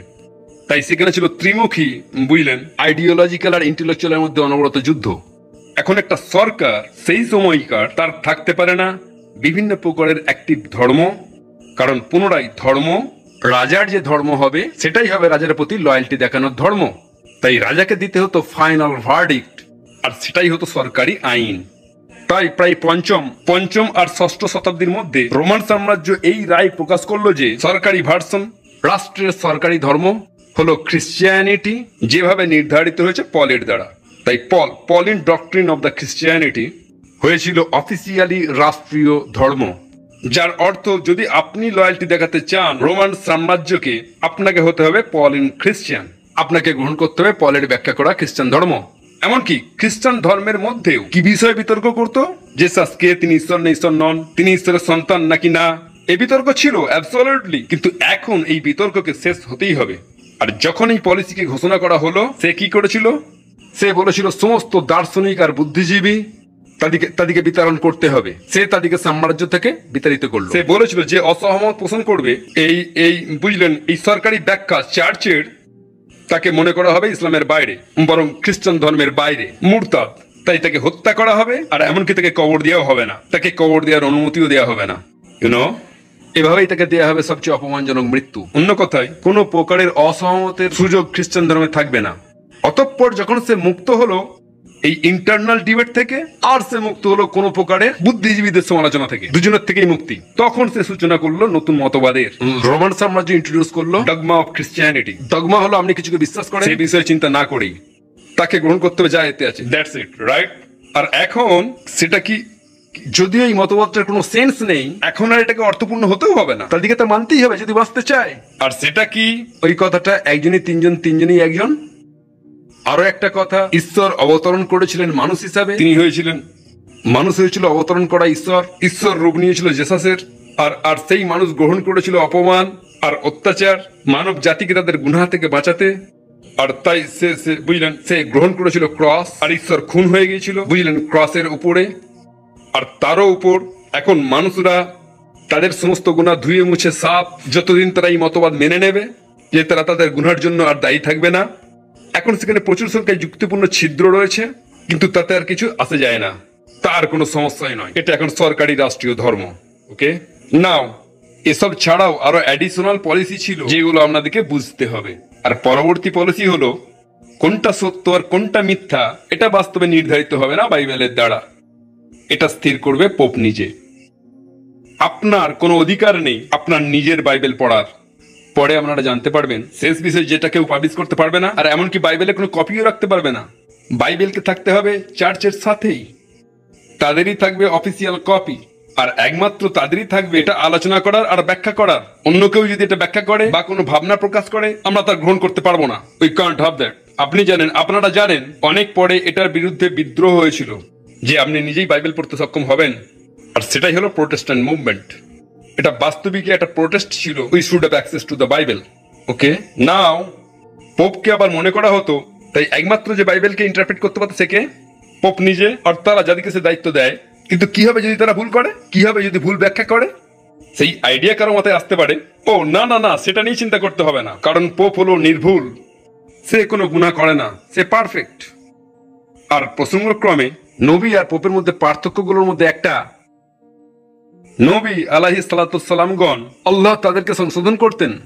যেমন আমরা সবাই জানি একমাত্র তিনি যার কোনো ভুল নেই, আল্লাহ আযজা ওয়া জাল। আর যেমন আমরা জানি আমরা কখনো নবীকে সংশোধন করতে পারবো না, কিন্তু আল্লাহ পারবেন। তাই এটা স্পষ্ট, নবীরা কারা? দিনের শেষে আল আবদু আবদুন ওয়া ইন তারাক্কা ওয়া রাব্বু রাব্বুন ওয়া ইন তানাজ্জাল। একজন দাস হলো একজন দাস, তা সে যত উপরেই যাক না কেন। আর প্রভু হলেন প্রভু, তা তিনি যতই নিচে নামুন না কেন। এ কথার মানে কি? রাসূল সাল্লাল্লাহু আলাইহি ওয়াসাল্লাম গেছেন ইনদা সিদরাতুল মুনতাহা, এত দূর যাওয়ার পরেও তিনি তখনও আব্দ। আল্লাহ আছেন নিম্ন আকাশে প্রত্যেক রাত্রে, তিনি যতই নিচে আসুন না কেন তবুও তিনি রব। এটার পরিবর্তন হয় না, এ বিষয়টা আমাদের কাছে পরিষ্কার, বুঝলেন? সে যাই হোক, এখন যদি আপনি আচারগুলো অস্বীকার করেন চার্চের, যদি আপনি গ্রহণ না করেন চার্চের কোনো আচার বিচার, তখনও আপনাকে আর বিশ্বাসী বলে মনে করা হবে না। আর তাই আপনার আত্মাকে বাঁচাবার একমাত্র উপায় হলো আপনার অত্যাচারে মৃত্যুদণ্ড। আর ফাইনালি পোপের আছে লাইসেন্স গুনাহ ক্ষমা করার। তাই আপনি আজকের দিন পর্যন্ত ক্যাথলিকরা কি করে, ফাদার আমাকে ক্ষমা করুন কারণ আমি গুনাহ করেছি, আল্লাহ আমাকে ক্ষমা করেননি আমার গুনার জন্য, ফাদার ফরগিভ মি, আমার গুনাহ। তারা গুনাহ ক্ষমা করবে, তারা রেখেছে মধ্যস্থতাকারী চিরদিনের জন্য আল্লাহ তাদের মাঝে। নাও রোমান্সরা চাপিয়ে দিয়েছিল এই ধর্মটা বিশেষ করে ইউরোপে, রাইট? আর বুদ্ধিজীবীদের ব্যাপারটা হলো, আমি কি বলেছিলাম, বুদ্ধিজীবীদের কি হয়, তাদেরকে বিতাড়িত করা হয়, ডিপোর্টেড। ভাবুন তো কোথায় তারা বিতরণ করতো শত শত বছর, মুসলিম ভূমিতে। আর সেই দার্শনিক কাজগুলো যেগুলো পুড়িয়ে দেওয়া হয়েছিল ইউরোপে, সেগুলো এখন অধ্যয়ন করা হচ্ছে আরবিতে ইন দ্য মুসলিম ল্যান্ডস। আর তাই সেই একই ট্র্যাডিশন, সেই ঐতিহ্যের ধারাবাহিকতা টিকে গেল এবং বিকশিত হলো মুসলিম দুনিয়াতে। সেই স্থান যেমন আন্দালুস, সেই স্থান যেমন বাগদাদ। আর ঘটনাক্রমে কয়েক শতাব্দী পরে এটা শুরু করলো প্রত্যাবর্তন করতে আবারও ইউরোপের পথে, দর্শন ফিরে যেতে শুরু করলো আবারও ইউরোপে। আর আপনি যেটা দেখতে পান ষোড়শ সপ্তদশ শতাব্দীতে, আপনি দেখবেন এক বিপ্লব ঘটছে ইউরোপে। আমাদের আর কোনো প্রয়োজন নেই চার্চের আধিপত্যের, যথেষ্ট হয়েছে। আমাদেরকে পুনর্জীবিত করতে হবে যুক্তি, দর্শন। যুক্তিসঙ্গত কে সংরক্ষণ করলো তাদের জন্য? বাস্তবে এটা ছিল মুসলিম সাম্রাজ্য, এটা ছিল মুসলিম বুদ্ধিজীবী ঐতিহ্য। বাট এনিওয়ে, এখন ইউরোপে এক বিপ্লব আমরা ফাস্ট ফরওয়ার্ড করছি। আর যখন এই বিপ্লব ঘটলো, এটা এক ডাইরেক্ট রেজাল্ট কিসের? সরাসরি ফল খ্রিস্টান অত্যাচারের, চার্চের অত্যাচারের। আর যখন তারা ফাইনালি নিজেদেরকে মুক্ত করলো, আর এই অংশটা আমাদেরকে বুঝতেই হবে ইনশাআল্লাহ, তখন আপনার এই সূরার অধ্যয়ন চিরদিনের জন্য বদলে যাবে, গ্যারান্টি ইউ। আর আপনি যদি এটা বুঝতে না পারেন, আপনি মিস করবেন জ্ঞানের এক রসালো অংশ এই সূরার। ওকে, তাই মনোসংযোগ দিন। যখন তারা চার্চ থেকে মুক্তি পেল, তারা বলল আমাদের আর কখনোই ধর্মের প্রয়োজন নেই। সেটা শুধু মানে দুর্দশা, এটা আমাদেরকে দিয়েছিল অন্ধকার যুগ, এটা এনেছিল যে প্রকারের অত্যাচার, আমরা আর তা কখনোই অ্যালাউ করব না। আমাদের প্রয়োজন এক মুক্ত চিন্তার সমাজ। তাই এখন সেকুলারিজমের জন্ম হলো। আর ধর্ম নিরপেক্ষতার উদ্দেশ্য ইউরোপে এত কঠিন, এত শক্তিশালী, তার কারণ হলো তারা স্বাদ গ্রহণ করেছিল সেই বিষ যা ছিল অত্যাচারী ধর্মীয় শাসনের। এটা বোধগম্য, এটা পুরোপুরি বোধগম্য। তারা ধর্মকে মাথার উপরে রাখতে চায় না এজ এ গভর্নিং বডি। কারণ এটা প্রায়শই ঘটে, কিছু মানুষ আছে যারা ঈশ্বরের পক্ষ থেকে কথা বলে আর কাজও করে যেন তারা ঈশ্বর। আমরা এটা আর চাই না, এই অ্যাবসলিউট অথরিটি আর চাই না। তাই আমাদের প্রয়োজন গণতন্ত্রকে জনপ্রিয় করা, নিজেরাই নিজেদেরকে শাসন করবো, স্বশাসন। কিন্তু এটা ছিল রাজনৈতিক পরিবর্তন, কিন্তু আবার সেখানে ইন্টেলেকচুয়াল পরিবর্তনও ঘটেছিল, মাইন্ডসেটের পরিবর্তন ঘটেছিল ইউরোপিয়ানদের, যেটা আমাদেরকে বুঝতে হবে। আর এটা বুঝতে পারা খুবই খুবই গুরুত্বপূর্ণ। এতদিন পর্যন্ত চার্চের শাসন, সমাজের সবচেয়ে গুরুত্বপূর্ণ মানুষ ছিল কারা? দ্য পোপ, বুঝলেন? ওই রকম মানুষ, দ্য বিশপ। এই ধর্মীয় অথরিটি যারা সরাসরি যুক্ত ছিল সাম্রাজ্যের সাথে, যারা ছিল সমাজের সবচেয়ে সম্মানিত, আর তাদেরকে কেউ কখনো প্রশ্নও করতে পারতো না, তাই নয় কি? কিন্তু এখন তারা মুক্ত ধর্ম থেকে। তাই যে সমস্ত বিষয় ধর্মের সাথে সম্পৃক্ত, আর তা কোনোভাবেই গুরুত্বপূর্ণ নয়। এখন আমরা নিজেরাই স্থির করতে পারি কোনটা সবচেয়ে গুরুত্বপূর্ণ। তাই এইরকম আলোচনা ইউরোপে শুরু হলো। আমরা ঈশ্বরকে অধ্যয়ন করছি কতদিন ধরে, ধর্মতত্ত্ব কতদিন ধরে, তা আমাদেরকে কি দিল? নাথিং। আমাদের মনোসংযোগ ফোকাস করা উচিত গড ইজ বিগ, কিন্তু তার অধ্যয়ন আমাদের কোনো উপকারে আসেনি। কিন্তু মহাবিশ্ব খুব যথেষ্ট বড়, আর আমরা দিইনি মনোসংযোগ অধ্যয়নে আর আবিষ্কারে মহাবিশ্বের। তাই আমাদের এনার্জি ঈশ্বরের উপরে ফোকাস করার পরিবর্তে থিওলজি, ফিলোসফি, বুঝলেন, মেটাফিজিক্স, ফিজিক্স স্টাডি করি। তার পরিবর্তে লেটস নট ফোকাস যা আমরা দেখতে পাই না ঈশ্বর, বরং অ্যাটেনশন দিয়ে যেটা দেখতে পাই ইউনিভার্স। চলুন অধ্যয়ন করি physics and chemistry. And by the way, যখন আমরা অধ্যয়ন করি ফিজিক্স এন্ড কেমিস্ট্রি, যখন আমরা অধ্যয়ন করি ফিজিক্যাল সায়েন্স, তারা কি শুরু করেছিল নতুন কিছু আবিষ্কার করা? হ্যাঁ, তারা করেছিল। বুঝলেন, যখন কিছু অধ্যয়ন করেন আর দেখতে পান ফলাফল, এটা উৎসাহিত করে আপনাকে করতে কি আরো অধ্যয়ন, আরো অন্বেষণ, যেহেতু ফল পাওয়া যাচ্ছে। আর যদি আপনারা দেখেন গত 1000 বছর ঈশ্বর অধ্যয়ন আমাদেরকে কি দিয়েছে? নাথিং। তবে কেন ফিরে যাব? আমাদেরকে রিপ্লেস করতে হবে। আপনি যদি ঈশ্বর বিশ্বাস চান, গুড ফর ইউ, কিন্তু সমাজ হিসাবে আমরা মনোযোগ দিতে চাই, তাহলে বিজ্ঞান, আমরা মনোযোগ দেবো এই মহাবিশ্বের আবিষ্কারে। বাই দ্য ওয়ে, এটা কি এখনো চলছে? অ্যাবসলিউটলি। আপনি যদি ধর্ম চান, ফাইন, কিন্তু যদি আপনি সত্যই সফলতা চান, আপনাকে অধ্যয়ন করতে হবে ইন দ্য সায়েন্টিফিক ফিল্ডস, পৃথিবীর সবচেয়ে সম্মানিত ক্ষেত্র। এমনকি আজও আমরা এখনো স্বাদ নিচ্ছি সেই বিপ্লবের। আজ পর্যন্ত as a matter of fact, এমনকি মুসলিম দুনিয়াতেও, এমনকি মুসলিম পরিবারে, যখন একজন সন্তান বলে আমি আল্লাহকে অধ্যয়ন করতে চাই, I want to study Quran. I want to study Islamic history. I want to study Sharia. পিতামাতা সন্ত্রস্ত হয়ে যায়। কি বলতে চাইছিস? তুই কি করবি? তোকে একজন সফল মানুষ হতে হবে। আমি ভেবেছিলাম তুই ডাক্তার হবি, হয়তো একটা ইঞ্জিনিয়ার। এতে কোনো অন্যায় নেই ডাক্তার বা ইঞ্জিনিয়ার হওয়া, কিন্তু আমাদের মনে যদি আপনি সত্যি সফলতা চান, আপনাকে কি অধ্যয়ন করতে হবে? The physical universe. আর আপনি হয়তো খেয়াল করবেন, মুসলিম দুনিয়াতে সায়েন্টিফিক ফিল্ডস গুলো সবচেয়ে গৌরবান্বিত ফিল্ডস, সেগুলোই হলো সবচেয়ে সম্মানিত ক্ষেত্র। আর যে ক্ষেত্রগুলোর কাজকর্ম দিনের সাথে, সেগুলো বাস্তবে এখন So what are you really going to do with your life? What are you really going to do? You know? তাই এই প্রথম পরিবর্তনটা ঘটেছিল। দ্বিতীয় পরিবর্তনটা তার আগে, এই মনোসংযোগ পাল্টাবার আগে, একটা দেশে, একটা সমাজে যেটা ধর্ম দ্বারা শাসিত, সেটা শুধুমাত্র নিজের আত্মাকে বাঁচানো, তাই নয় কি? It's all about saving your soul. আর বাস্তব চিত্রটা হলো প্রচুর অত্যাচার সংঘটিত হয়েছিল বাই দ্য খ্রিস্টান রুলার্স, মানুষের বিরুদ্ধে টর্চার। জানেন তারা কেন করতো? তাদের আত্মাকে বাঁচাতে। কারণ বডিটা ইম্পর্টেন্ট নয়, আত্মাটা ইম্পর্টেন্ট। এখন এই অত্যাচার সহ্য করে নাও, যাতে করে তুমি মুক্ত হতে পারো অনন্তকালের নিন্দা থেকে। দেয়ার সোলস মে বি সেভড। তাই যথেষ্ট অত্যাচার সহ্য করেছি এতদিন আত্মার উপরে জোর দিয়ে, যদিও জানি না এটার অস্তিত্ব আছে কিনা। এটা একবার কোনো স্ক্যানও নাই। You've never seen a soul. ছাড়ো আত্মার কথা। আত্মার পরিবর্তে যেটার অস্তিত্ব হয়তো আমার ভিতরে, তার থেকে কেন্দ্রীভূত করি আমার মনোসংযোগ। অধ্যয়নে আর অন্বেষণে আমার শরীরটাকে অধ্যয়ন করি, আমার মন, বরং অধ্যয়ন করি সাইকোলজি, বরং অধ্যয়ন করি ফিজিওলজি। আর যখন তারা অধ্যয়ন করলো সাইকোলজি, ফিজিওলজি, তারা করেছিল নব আবিষ্কার। আর যখন আপনি আবিষ্কার করেন, সেটা কি করে? উৎসাহ দেয়, লেটস কিপ গোয়িং ফার্দার। তাই এখন আমরা আরো দূরে আত্মার উপর জোর দেওয়া থেকে আর আরো নিকটবর্তী জোর দেওয়াতে on the body, psychology and physiology, right, medicine. এত দূর পর্যন্ত যে যদি কারো আধ্যাত্মিক প্রবলেম থাকে আজকের দিনে, খুব সম্ভবত আপনি কোন একটা পিল পেয়ে যাবেন, রাইট? এটা পাই পুরোপুরি অস্বীকার আত্মাকে। এমনকি যদিও হাসপাতালগুলো, তাতে থাকে একটা চ্যাপেল, বুঝলেন? আমেরিকাতে অনেক হাসপাতালে চ্যাপেল আছে প্রার্থনার জন্য। আর সেক্ষেত্রে তারা সার্ভিসও দেয়। তারা জানে এটা কাদের জন্য? তাদের জন্য যারা দুরারোগ্য রোগী। কারণ যেহেতু মেডিসিন এখন ব্যর্থ হয়েছে, এখন তুমি তোমার ঈশ্বরের কাছে যেতে পারো। সেই জন্যই এটা বুঝলেন?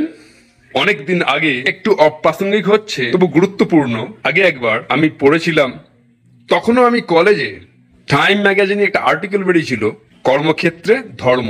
আর টাইম ম্যাগাজিনের কভারে ছিল একজন ভাই নামাজ পড়ছেন মুসল্লাতে। ওকে, I was like, whoa, Muslims! In Time magazine, on the cover page. আর তারপর আমি আর্টিকেলটা পড়লাম, ও, কর্মক্ষেত্রে ধর্ম এক উত্তম জিনিস, কারণ এটা নিশ্চিত করে যে কর্মীরা হবে সৎ, তারা সময় মেনে কাজে আসবে, সময় ধরে কাজ করবে, তারা মিথ্যা বলে না, তারা ঠকায় না, তারা চুরিও করে না। অন্য কথায় আমাদের ধর্মের প্রয়োজন, কারণ এটা গুড ফর হোয়াট? বিজনেস। ধর্ম হলো যেন ঝাড়ুদার সমাজের, যা পরিষ্কার করে নোংরা। এটা যেন এখন সমাজের স্যানিটেশন ডিপার্টমেন্ট। এটা যেন আপনার আছে একটা, আপনার কোন উচ্চ মার্গের জিনিস, আর তা দিয়ে দূর করছেন সমস্যা। বুঝলেন? গত 90-এর দশকে আমার মনে হয় টকি ওয়েলার্স বা এরকম কিছু রেস্টুরেন্ট চেন ছিল, তারা তাদের কর্মীদেরকে কম মাইনে দিত, ঠিক আছে? আর তাই কিছু রেস্টুরেন্ট ছিল যেমন ক্যালিফোর্নিয়াতে, আর যেখানে রিয়েল এস্টেটের দাম খুব প্রচুর। তাই যদি কম রোজগার করেন ক্যালিফোর্নিয়াতে, তাহলে বাঁচবেন কি করে?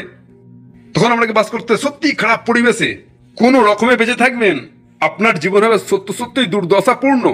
আর তাই তারা জানতে পারলো, রেস্টুরেন্ট চেন আবিষ্কার করলো যে তাদের কর্মীরা সিরিয়াসলি ডিপ্রেসড। তাই তারা সঠিকভাবে কাজও করতে পারছে না তারা, বুঝলেন? তাই তারা ডিসাইড করলো তাদের বাজেটের কিছুটা অংশ তাদের মাইনে বাড়াতে নয়, খরচ করলো চ্যাপেল সার্ভিস দেওয়ার জন্য। কারণ এই জন্যই তো এখন ধর্ম, এটা একটা sanitation department. That's all it is. সত্যিকারের মনোসংযোগ দিতে হবে বডিতে। একইভাবে ধর্ম আমাদের ধর্ম সহ আমরা কথা বলি আখেরাতের জীবন নিয়ে, অর্জন করা জান্নাত। জান্নাতের তুলনায় দুনিয়া কতটা? নাথিং। কিন্তু ইউরোপের খ্রিস্টানরা বলল, ইয়া লোকেরা বলে স্বর্গ, জানি না স্বর্গ দেখতে পাবো কিনা। আমরা আছি সমস্যায় কোথায়? Right now. তাই চিন্তা করি ঠিক করতে রাজনৈতিক সিস্টেম, অর্থনৈতিক সিস্টেম অধ্যয়ন করি, সোসিওলজি অধ্যয়ন করি, নগরোন্নয়ন অধ্যয়ন করি, সিটি ম্যানেজমেন্ট অধ্যয়ন করি, আর্কিটেকচার এইসব অধ্যয়ন করি যাতে করে এই জীবনকে সুন্দর করতে পারি। তাই এই মুহূর্তে দেখা যাচ্ছে তিনটে শিফট। ঈশ্বরের স্থানে আছে এখন ইউনিভার্স, বডি। আত্মার স্থানে এখন শরীর, শরীরের উপর ফোকাস। আর তারপর আখিরাতের জীবনের পরিবর্তে কি? এই জীবন। আর তারপর সর্বশ্রেষ্ঠ, যেটা সবচেয়ে ভয়ানক, যখন একটা ধর্মীয় মতবাদ থাকে, কে ঠিক করবে কোনটা ঠিক কোনটা ভুল? পোপ ঠিক করবে। এমনকি যদি পোপ না করে, ওকে, তাহলে বাইবেল করবে। দৈববাণী ঠিক করবে কোনটা ঠিক কোনটা ভুল। কিন্তু এখন তারা free from the clutches of the religion. আমাদের আর কাউকে প্রয়োজন নেই কোনটা পুরোপুরি সঠিক আর কোনটা পুরোপুরি ভুল। আমাদের উচিত সেটা চিহ্নিত করা নিজেরাই। আমরা নিজেরাই সেটা চিহ্নিত করব। তাই মোরালিটি যেটা ছিল অ্যাবসলিউট, এটা একটা পাথর। এখন সেটা আমাদের আর প্রয়োজন নেই। নৈতিকতা এখন আপেক্ষিক। অন্য কথায় আপনার ঠিক আর ভুল সেটা একই রকম হতে হবে না। যা আমার ঠিক বা ভুল সেটা আপনার বিশ্ব দর্শন, এটা আমার বিশ্ব দর্শন। আর এমনকি সমাজ হিসাবে এমন কিছু বিষয় আছে যেটা আমরা মনে করতাম ভুল 20 বছর আগে, কিন্তু 10 বছর আগে সেটা হয়ে গেল ওকে, আর আরো 10 বছর পরে সেটা হয়ে গেল অসাম। আপনি তা উদযাপন করতে পারেন। আপনাদের এরকম অভিজ্ঞতা হয়নি? ঠিক আছে, তাই নৈতিকতা অনবরত পরিবর্তিত হচ্ছে। আপনার কোনো স্থিরকৃত সংজ্ঞা নেই কোনটা ঠিক আর কোনটা ভুল। আপনার আর তা প্রয়োজন নেই। বাই দ্য ওয়ে, আপনি কোথা থেকে পাবেন নির্ধারিত সংজ্ঞা ঠিক বা ভুলের? দৈববাণী থেকে। তাই এই শেষ পরিবর্তনটা পরম নৈতিকতা থেকে আপেক্ষিক নৈতিকতায়, জানেন এটা সরাসরি কিসের সঙ্গে যুক্ত? ঈশ্বরের বাণীর ভূমিকার স্থান পরিবর্তিত হয়ে গেল যুক্তির ভূমিকাতে। আপনার আর প্রয়োজন নেই ঈশ্বরের বাণীর, যুক্তি প্রয়োগ করুন আর নিজেই নৈতিকতা ঠিক করুন। দৈববাণী, বুঝলেন, অযৌক্তিক। এখন খেয়াল করুন এই 4টে পরিবর্তন যেগুলো নিয়ে কথা বললাম। খেয়াল করুন সেগুলোর সবকটাই দূরে সরে গেল কোনো কিছু অদৃশ্য থেকে কোনো কিছু দৃশ্যতে। খেয়াল করেছিলেন কি? আল্লাহ আছেন অদৃশ্যতে আর মহাবিশ্ব আছে দৃশ্যতে। আত্মা আছে অদৃশ্যতে, বডি আছে দৃশ্যতে। আখিরাতের জীবন অদৃশ্যতে, আর এই জীবন হচ্ছে দৃশ্যতে। দৈববাণী আছে অদৃশ্য থেকে, তার প্রমাণ আছে অদৃশ্যতে, এর কদর আছে অদৃশ্যতে, কিন্তু রিজনিং, লজিক আর আমার নিজের চিন্তা ভাবনা কোথায়? দৃশ্যতে। এটা এখন অন্য কথায় মনোসংযোগ সরে গেল গাইব থেকে। এখন এটা শুনুন, ইমাম নববী রহমাউল্লাহ তিনি দাজ্জালের উপরে সমস্ত হাদিস সংগ্রহ করলেন। দাজ্জালের ব্যাপারে অনেক হাদিস, আর তিনি মূলত সংক্ষিপ্ত করলেন সেই শিক্ষাটা যেটা আসছে এই সব হাদিস থেকে। He says, "Ibtala Allahu bihi ibadahu." আল্লাহ পরীক্ষা করবেন তাকে ব্যবহার করে তার দাস দিকে। কাকে ব্যবহার করে? দাজ্জালকে ব্যবহার করে আল্লাহ তার দাস দিকে পরীক্ষা করবেন। وأقدره على أشياء من مقدورات الله تعالى من إحياء الميت الذي يقتله. আর আল্লাহ তাকে শক্তিশালী করবেন সেই সমস্ত জিনিস দিয়ে সাধারণত যেগুলো আল্লাহর আধিপত্যে। উদাহরণস্বরূপ, সে সক্ষম হবে জীবন দান করতে সেই মৃতকে যাকে সে নিজেই মেরেছিল। ومن ظهور زهرة الدنيا.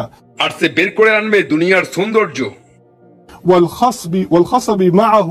আর শস্য শ্যামল উৎপাদন। وجنته وناره ونهريه. আর তার থাকবে নিজস্ব জান্নাত, তার নিজস্ব জাহান্নাম, আর নিজস্ব দুটো নদী। واتباع كنوز الأرض له. আর এই দুনিয়ার সম্পদ তাকে অনুসরণ করবে, আর এই দুনিয়ার সমস্ত সম্পদ তার কাছে আত্মসমর্পণ করবে, তা তার পায়ের তলায় থাকবে। وأمره السماء أن تمطر فتمطر. আর সে সক্ষম হবে আকাশকে আদেশ করতে বৃষ্টির জন্য, আর বৃষ্টি হবে। والأرض أن تنبت فتنبت. আর সে ভূমিকে বলবো উৎপন্ন করতে, উৎপন্ন করবে। فيقع كل ذلك بقدرة الله تعالى ومشيئته. আর এই সবকিছুই ঘটবে আল্লাহর ক্ষমতা ও তার ইচ্ছায়। বাই দ্য ওয়ে, এই নকল বৃষ্টি এখন বাস্তবতা। এই আর্টিফিশিয়াল প্রোডাকশনও আজকের দিনে বাস্তবতা। বুঝলেন, আমাদের অঙ্গ প্রত্যঙ্গ পুনরায় সৃষ্টি করা হচ্ছে। এখানে কি দেখতে পাচ্ছেন দুনিয়াবি ধারণায় জান্নাত ও জাহান্নাম অলরেডি। আমাদের এই দুনিয়ার সম্পদ কাজে লাগানো হচ্ছে, সেসব সম্পদ যা আপনি কল্পনা করতে পারতেন না। বালি, সিলিকন এখন টেকনোলজিতে ব্যবহার হচ্ছে। এই দুনিয়ার সম্পদ যা ইতিহাসে আর কখনোই সম্পদ বলে মনে করা হয়নি, এখন তো সম্পদ। তাই না? All of this, by the way, এসব কিছুই কিসের ইঙ্গিত দিচ্ছে? দাজ্জাল আপনাকে মনোযোগী করছে তার উপর যা দেখা যায়। আর যেটা আমি বলছি, সেই বিপ্লব যেটা ফল ছিল সেই খ্রিস্টানদের অত্যাচারের, সেটা আরো সৃষ্টি করলো মনোসংযোগ যা দেখা যায় তার উপর। এখন একটা কিছু কমন দেখছেন দাজ্জাল এবং এই বিপ্লবের মধ্যে। দাজ্জাল ফোকাস করে নয়ন গোচরে, আর এই বিপ্লব মানব জাতির মনোসংযোগ ঘটালো নয়ন গোচরে। এখন রাসূল সাল্লাল্লাহু আলাইহি সাল্লাম বলেন, অ্যাকচুয়ালি আল্লাহ রাসূলকে বলেন সাল্লাল্লাহু আলাইহি সাল্লাম, ফালা আল্লাকা বাকিউন নাফসাকা আলা আসারিহিম ইল্লাম ইউমিনু বিহাযাল হাদিস ইয়াসাফা। মন দিয়ে শুনুন, আল্লাহ খ্রিস্টানদের ব্যাপারে বলছেন রাসূল সাল্লাল্লাহু আলাইহি সাল্লামকে, আপনি কি দুঃখে নিজেকে মেরে ফেলবেন তাদের ফলাফলের কথা ভেবে, যদি তারা ঈমান না আনে এই আয়াতের উপরে, এই বাক্যের উপরে? অন্য কথায়, এই খ্রিস্টানরা যদি তারা নিজেদের পথ পরিবর্তন না করে, তার একটা প্রতিফল ঘটবে, আর সেই প্রতিফলটা সেই পথকে প্রশস্ত করবে দাজ্জালি বিশ্ব দর্শনে। দাজ্জাল কেন্দ্রিক দুনিয়া, এটা সেই স্টেজ তৈরি করবে যাতে দাজ্জালের আগমন সহজ হবে, নো প্রবলেম। আর এই সবকিছুই সহজ করা হলো কার দ্বারা? খ্রিস্টান ধর্মের। আর নবী আলাইহিস সালাম জানতেন এটা। বাই দ্য ওয়ে, কোথায় এটা উল্লেখিত হয়েছে? সূরাতুল কাহাফের শুরুতে। আর যেটা সম্পর্কিত কিসের সাথে? যে কেউ সূরাতুল কাহাফের প্রথম 10 আয়াত তেলাওয়াত করবে হেফাজত পাবে কি থেকে? দ্য ফিতনা অফ মসিহ দাজ্জাল। সমস্ত কিছুই এখন যুক্ত হয়ে গেল। এই সমস্ত ফিতনাটা রয়েছে মাঝখানে, সেই দিকেই যাচ্ছে। হ্যাঁ, এখনই দাজ্জাল হয়তো নেই। আমাকে হয়তো প্রশ্ন করবেন, আপনি কি বিশ্বাস করেন দাজ্জালের ভবিষ্যৎবাণীগুলোকে? দাজ্জাল কি কোনো বাস্তব ব্যক্তি হবে? আমি সেটা বিশ্বাস করি। I do believe that.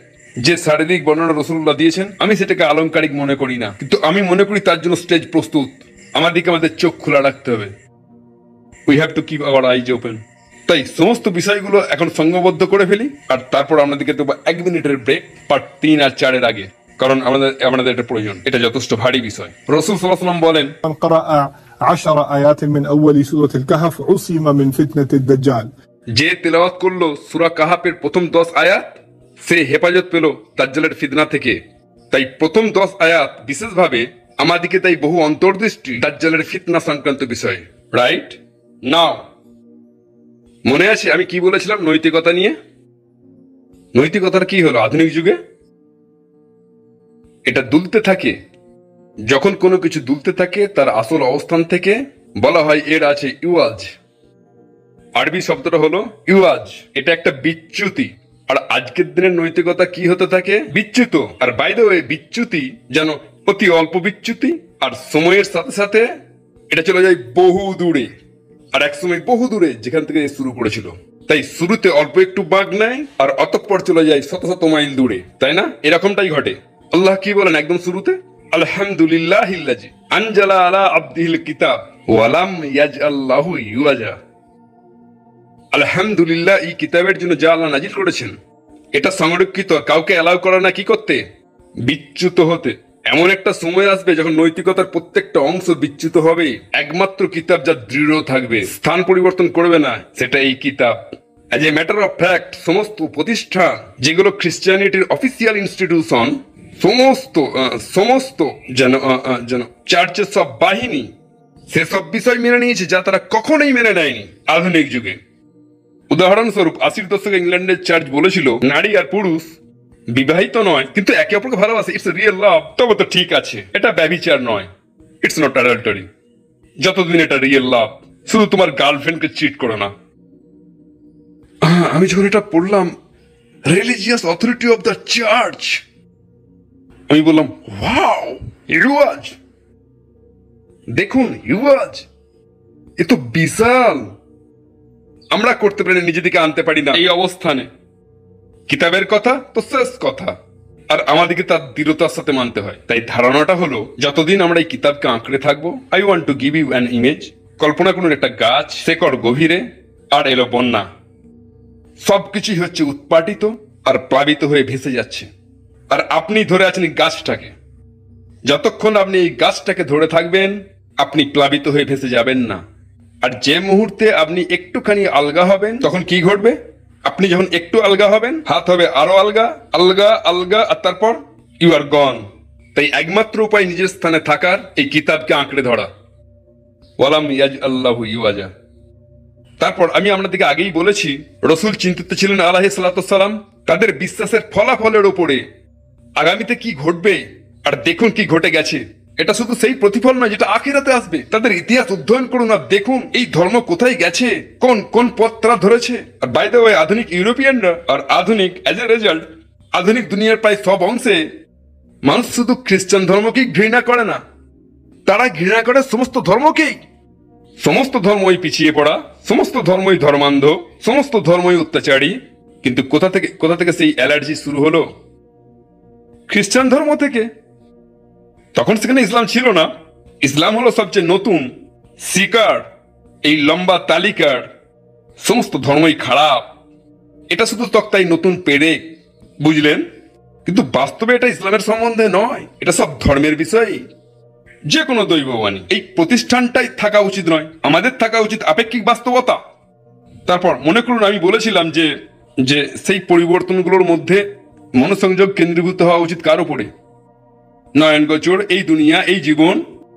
এখন এটা ভাবুন, so amazing man, so amazing. আপনারা আছেন যুদ্ধে। কোরআন বলে শুরুতে একটা ভয়াবহ যুদ্ধ হবে, ভয়াবহ যুদ্ধ। এবার যখন আপনি যুদ্ধে দুটো মাত্র জিনিস ঘটে, একজন জিতবে আর একজন হারবে, ঠিক আছে? এখন বলুন আমাকে, এখন বলুন এই জয় আর পরাজয় এই দুনিয়াতে ঘটবে নাকি আখিরাতে? এটা ঘটবে এই দুনিয়াতে।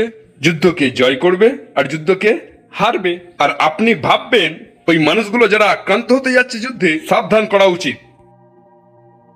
আর ওই মানুষগুলো যারা জয়ী হতে যাচ্ছে, শুড বি হোয়াট? কনগ্রাচুলেটেড, কনগ্রাচুলেশন, তোমরা হতে যাচ্ছ জয়ী। দেখুন কোরআন কি করে,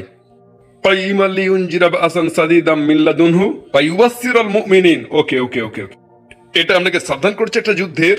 ওকে, আমরা এখন সাবধান। আর তিনি দিলেন আপনাকে অভিনন্দন, অভিনন্দন বিশ্বাসী দিকে। এখন কি ভাবছেন অভিনন্দনটা কিরকম হবে? যে আমরা যুদ্ধে জয়ী হতে যাচ্ছি? নো,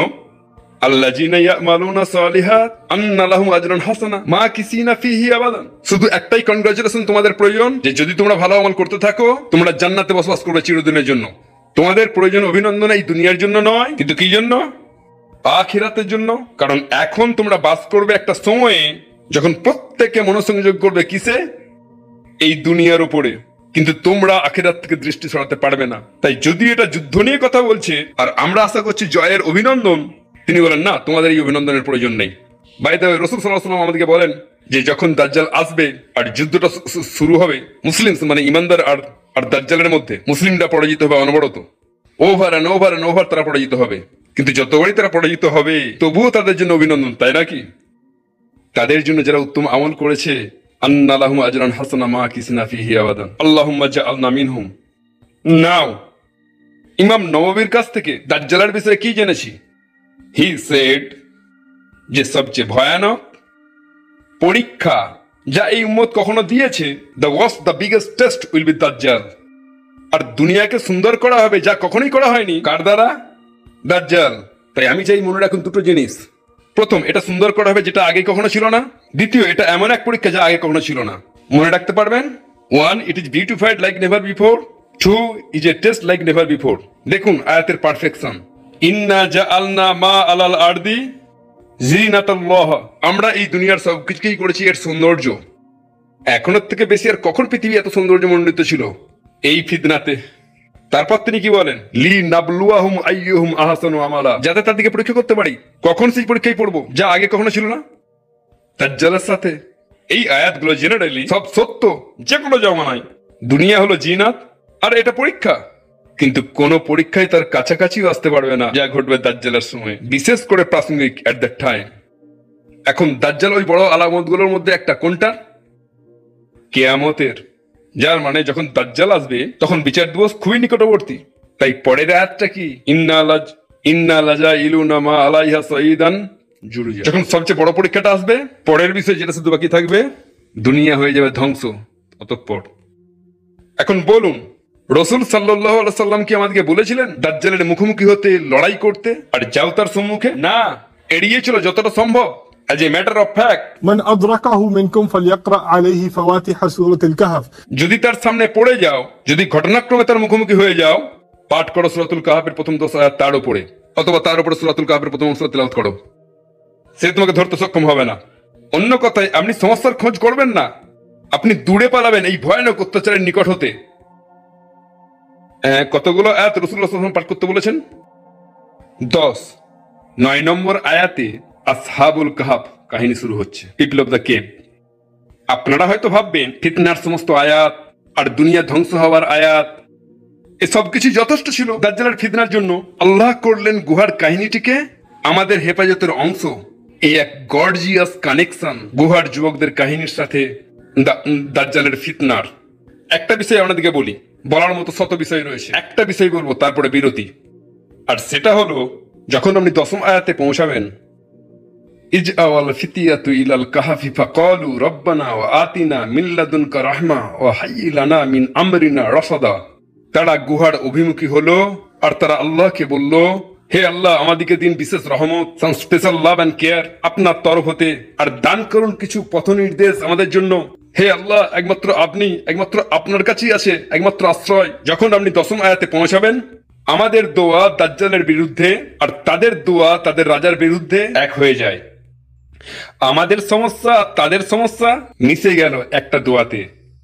তাই যখন আমরা এই যুবকদের বাকি কাহিনীটা পড়ি, আমরা তাদেরকে আর কোনো ঐতিহাসিক বিষয় ভাবি না, আমরা নিজেদেরকে আইডেন্টিফাই করি তাদের স্থানে।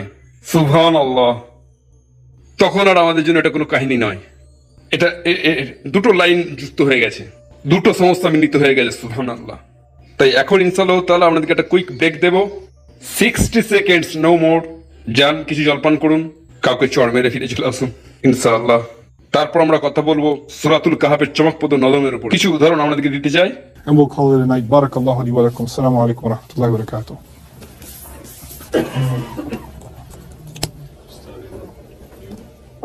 Sure.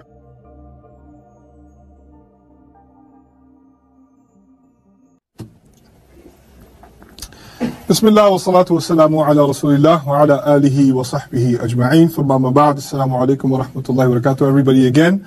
কিছু বিষয় যা সূরাতুল কাহাফকে অসাম করেছে, আর সেগুলোর মধ্যে একটা যেটা এটাকে করেছে পুরোপুরি অদ্ভুত এবং অবিশ্বাস্যজনক, সেটা হলো যেভাবে এটা সাজানো হয়েছে।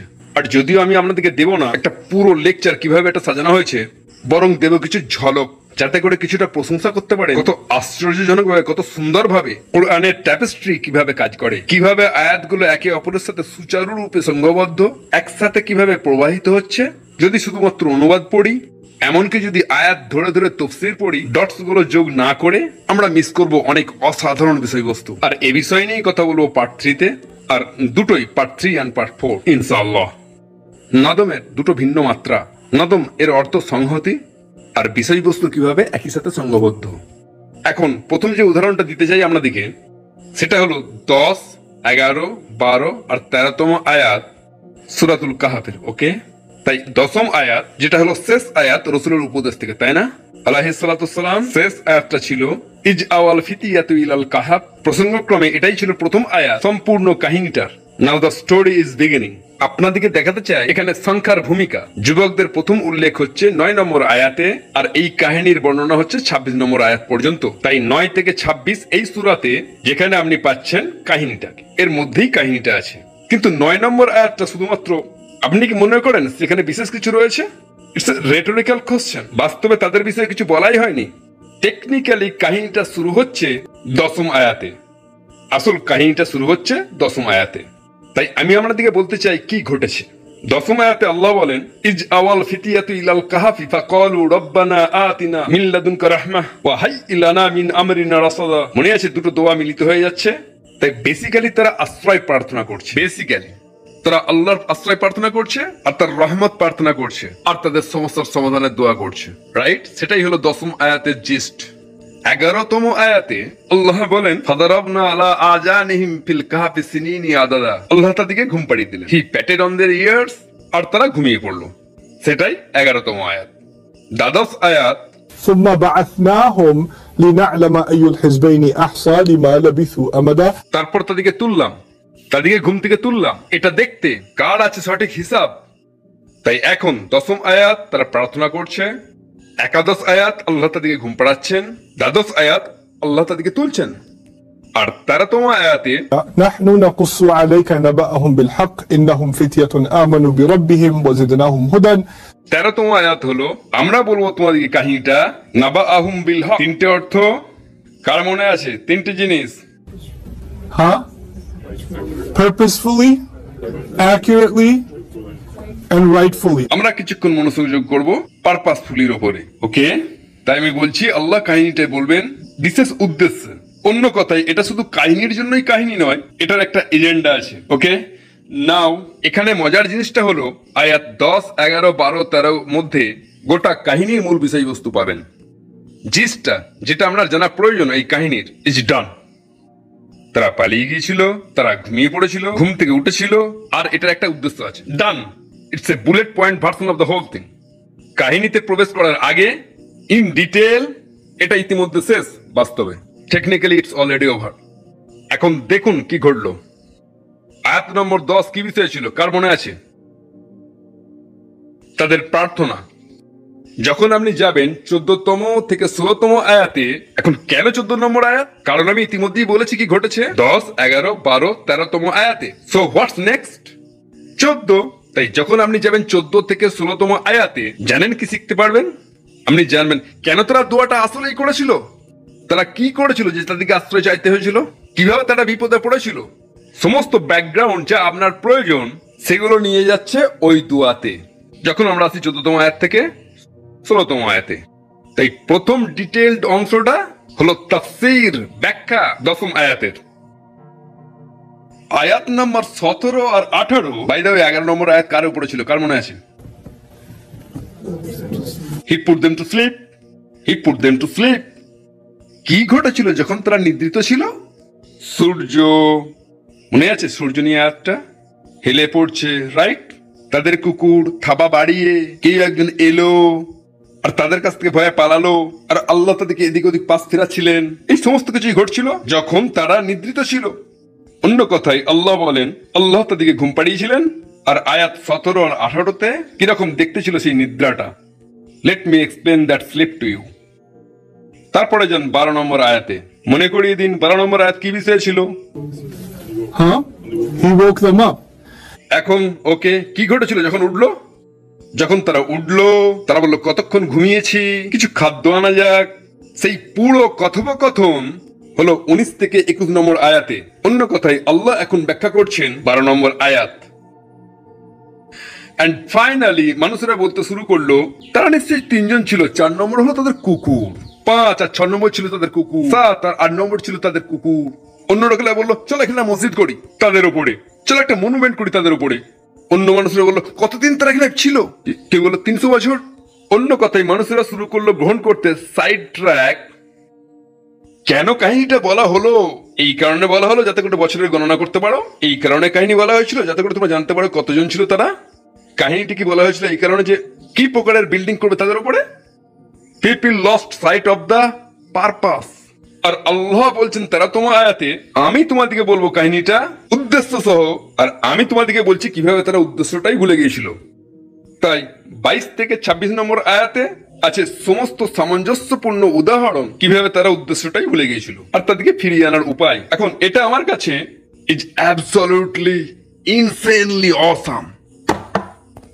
10, 11, 12 আর 13 আমি এখানে 3টে রং দিয়েছি এটা বিশেষ কারণে। 10, 11, 12 আর 13।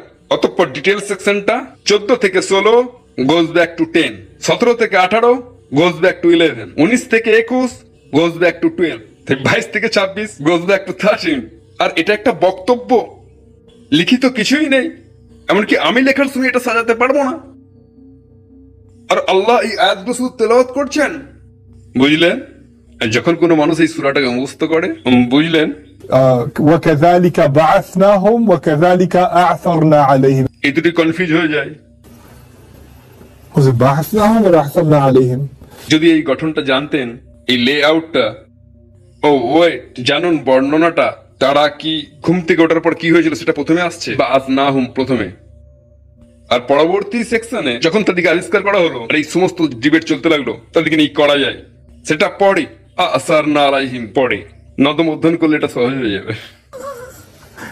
Mistakes in him start going away. because of this. তাই এটাই ছিল কুইক এক্সাম্পল যা আমি দিতে চেয়েছিলাম কত অবিশ্বাস্যজনকভাবে কোরআনের কাহিনীগুলো অর্গানাইজড করা হয়, আর বিশেষ করে এই কাহিনীটা। আর এটা হলো একটা উদাহরণ ওই লেআউটের ইনসাইড অফ দিস সূরা। এখন দ্বিতীয় উদাহরণ দেবো ইনশাআল্লাহ। In order to understand what's on the screen and what I'm going to talk to you about, even if you don't see the screen or you don't have the PDF, it's okay. এটা জানুন যে সূরাটা বিভক্ত হয়েছে 8টা সেকশনে। Okay, to get a quick picture of the সূরা, এটা বিভক্ত কটা সংখ্যায়? 8টা সেকশনে। ওকে, তাই সেকশন 1 হলো প্রথম খুতবা। বুঝলেন? আল্লাহ আমাদেরকে বলছেন আলহামদুলিল্লাহিল্লাযী আনজালা আলা আবদিল কিতাবা ওয়া লাম ইয়াজআল্লাহু ইওয়াজা কাইয়িমান লিইউনজিরা বাসান সাদীদান। আল্লাহ আমাদেরকে বলছেন, বুঝলেন, কোরআনের মহত্ব, সেই সাবধান মানে যা তিনি আমাদেরকে দিচ্ছেন। ইটস এ খুতবা ফ্রম আল্লাহ, এটা একটা খুতবা আল্লাহর তরফ হতে। এটা 1 নম্বর আয়াত থেকে চলে যান 8 নম্বর আয়াতে, সেকশন 1। দ্য সেকেন্ড সেকশন হলো গুহার যুবকদের কাহিনীটা, the people of the cave. তৃতীয় সেকশনটা হলো আল্লাহর তরফ থেকে অন্য একটা খুতবা, অ্যানাদার সারমন। তাই এখন কতগুলো সেকশন হলো? 3।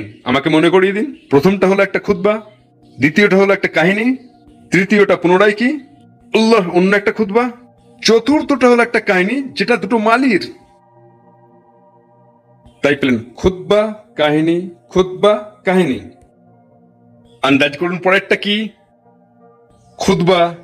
এখন একটা লম্বা খুতবা, ইটস অ্যান আনইউজুয়ালি লং, 35 নম্বর আয়াত থেকে 59 আমার মনে হয় লম্বা। এটা সবচেয়ে লম্বা খুতবা এই সূরাতে। ওকে, আর যখন সেই খুতবা শেষ হচ্ছে, ভাবুন পরে কি আসবে। ভেরি ইন্টারেস্টিংলি এনাফ, এই আনইউজুয়ালি লং খুতবার পর ক্ষতিপূরণ স্বরূপ দুটো কাহিনী, একটা নয়। তাই এই খুতবার পর পাওয়া গেল কাহিনী। এখন ওই দুটো কাহিনী কি? কাহিনীটা হলো মুসা এবং খিজির, মুসার কাহিনী। আর তার ঠিক পরেই কি আছে? জুলকারনাইনের কাহিনী। আর তারপর সূরা শেষে there is a last খুতবা। Okay, so let me go back again. Story number 1, খুতবা নাম্বার 1, তারপর গুহা, খুতবা নাম্বার 2, তারপরে মালিরা, খুতবা নাম্বার 3, তারপর দুটো কাহিনী। কোন দুটো কাহিনী? মুসা আর জুলকারনাইন। এখন আমরা 6 আর 7 নম্বর সেকশনে, আর ফাইনালি দ্য লাস্ট খুতবা। অনেক সময় মানুষ যখন এই সূরা নিয়ে কথা বলে, তারা কথা বলে কিভাবে কাহিনীগুলো সংযুক্ত হয়েছে, আর এই সব 4টে কাহিনী, তা থেকে এই সমস্ত সুবিধা দেখা যায় কিভাবে তারা সমন্বিত। I agree, that's cool, but wait, তারা শুধু 4টে কাহিনী নয়, আরো 4টে জিনিস আছে। কি? 4টে খুতবা। আর আমি চাই এই সুযোগটা নিতে আপনাদেরকে ব্যাখ্যা করার জন্য কিভাবে সেই খুতবাগুলো ইনক্রেডিবলি কানেক্টেড, এটা হতবুদ্ধি করে দেয় কিভাবে তারা সম্পর্কিত। প্রথম এবং দ্বিতীয় খুতবা আমি দুটো এক্সাম্পল দেবো, যদিও আমি এই বিষয়ে সংগ্রহ করেছি 30টা নমুনা, আমি শুধু বলবো দুটো নমুনা কিভাবে তারা কানেক্টেড। কাহিনীটা, সূরাটা শুরু হচ্ছে প্রথম খুতবা দিয়ে। আল্লাহ বলেন কুরআনে কোনো বিচ্যুতি নেই, এবং এটা সোজা দাঁড়িয়ে। সেই এক্সপ্রেশনটা কি? যে এটার কোনো বিচ্যুতি নেই, লাম ইয়াজআল্লাহু ইওয়াজা।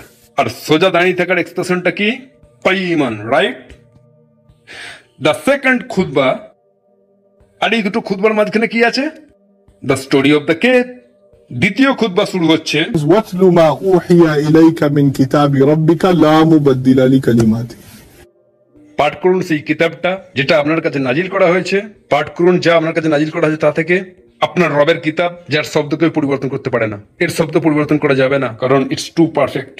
আর যেহেতু এটা পরিবর্তিত হতে পারে না, তার মানে কোনো বিচ্যুতিও থাকবে না। It actually goes back to subject number 1 again. কিতাবের পারফেকশন, সাবজেক্ট, প্রথম খুতবার প্রথম বিষয়বস্তু এবং দ্বিতীয় খুতবা। আর মজার বিষয়, এটা ঘটছে দুই দিক থেকেই। ইন্টারনালি এর মধ্যে কোনো বিচ্যুতি নেই, আর এক্সটার্নালি কেউ পরিবর্তন করতে পারবে না এর ওয়ার্ডস। এটা ভেতর থেকে প্রোটেক্টেড প্রথম আয়াতে প্রথম খুতবার, আর বাইরের দিক থেকে বহিরাগত শক্তি থেকে প্রোটেক্টেড প্রথম আয়াতে দ্বিতীয় খুতবার। এখন দেখুন দুটো, আমি আরবিতে একটা শব্দ দেব, আমাকে তার অপোজিট বলুন। রব, আবদ।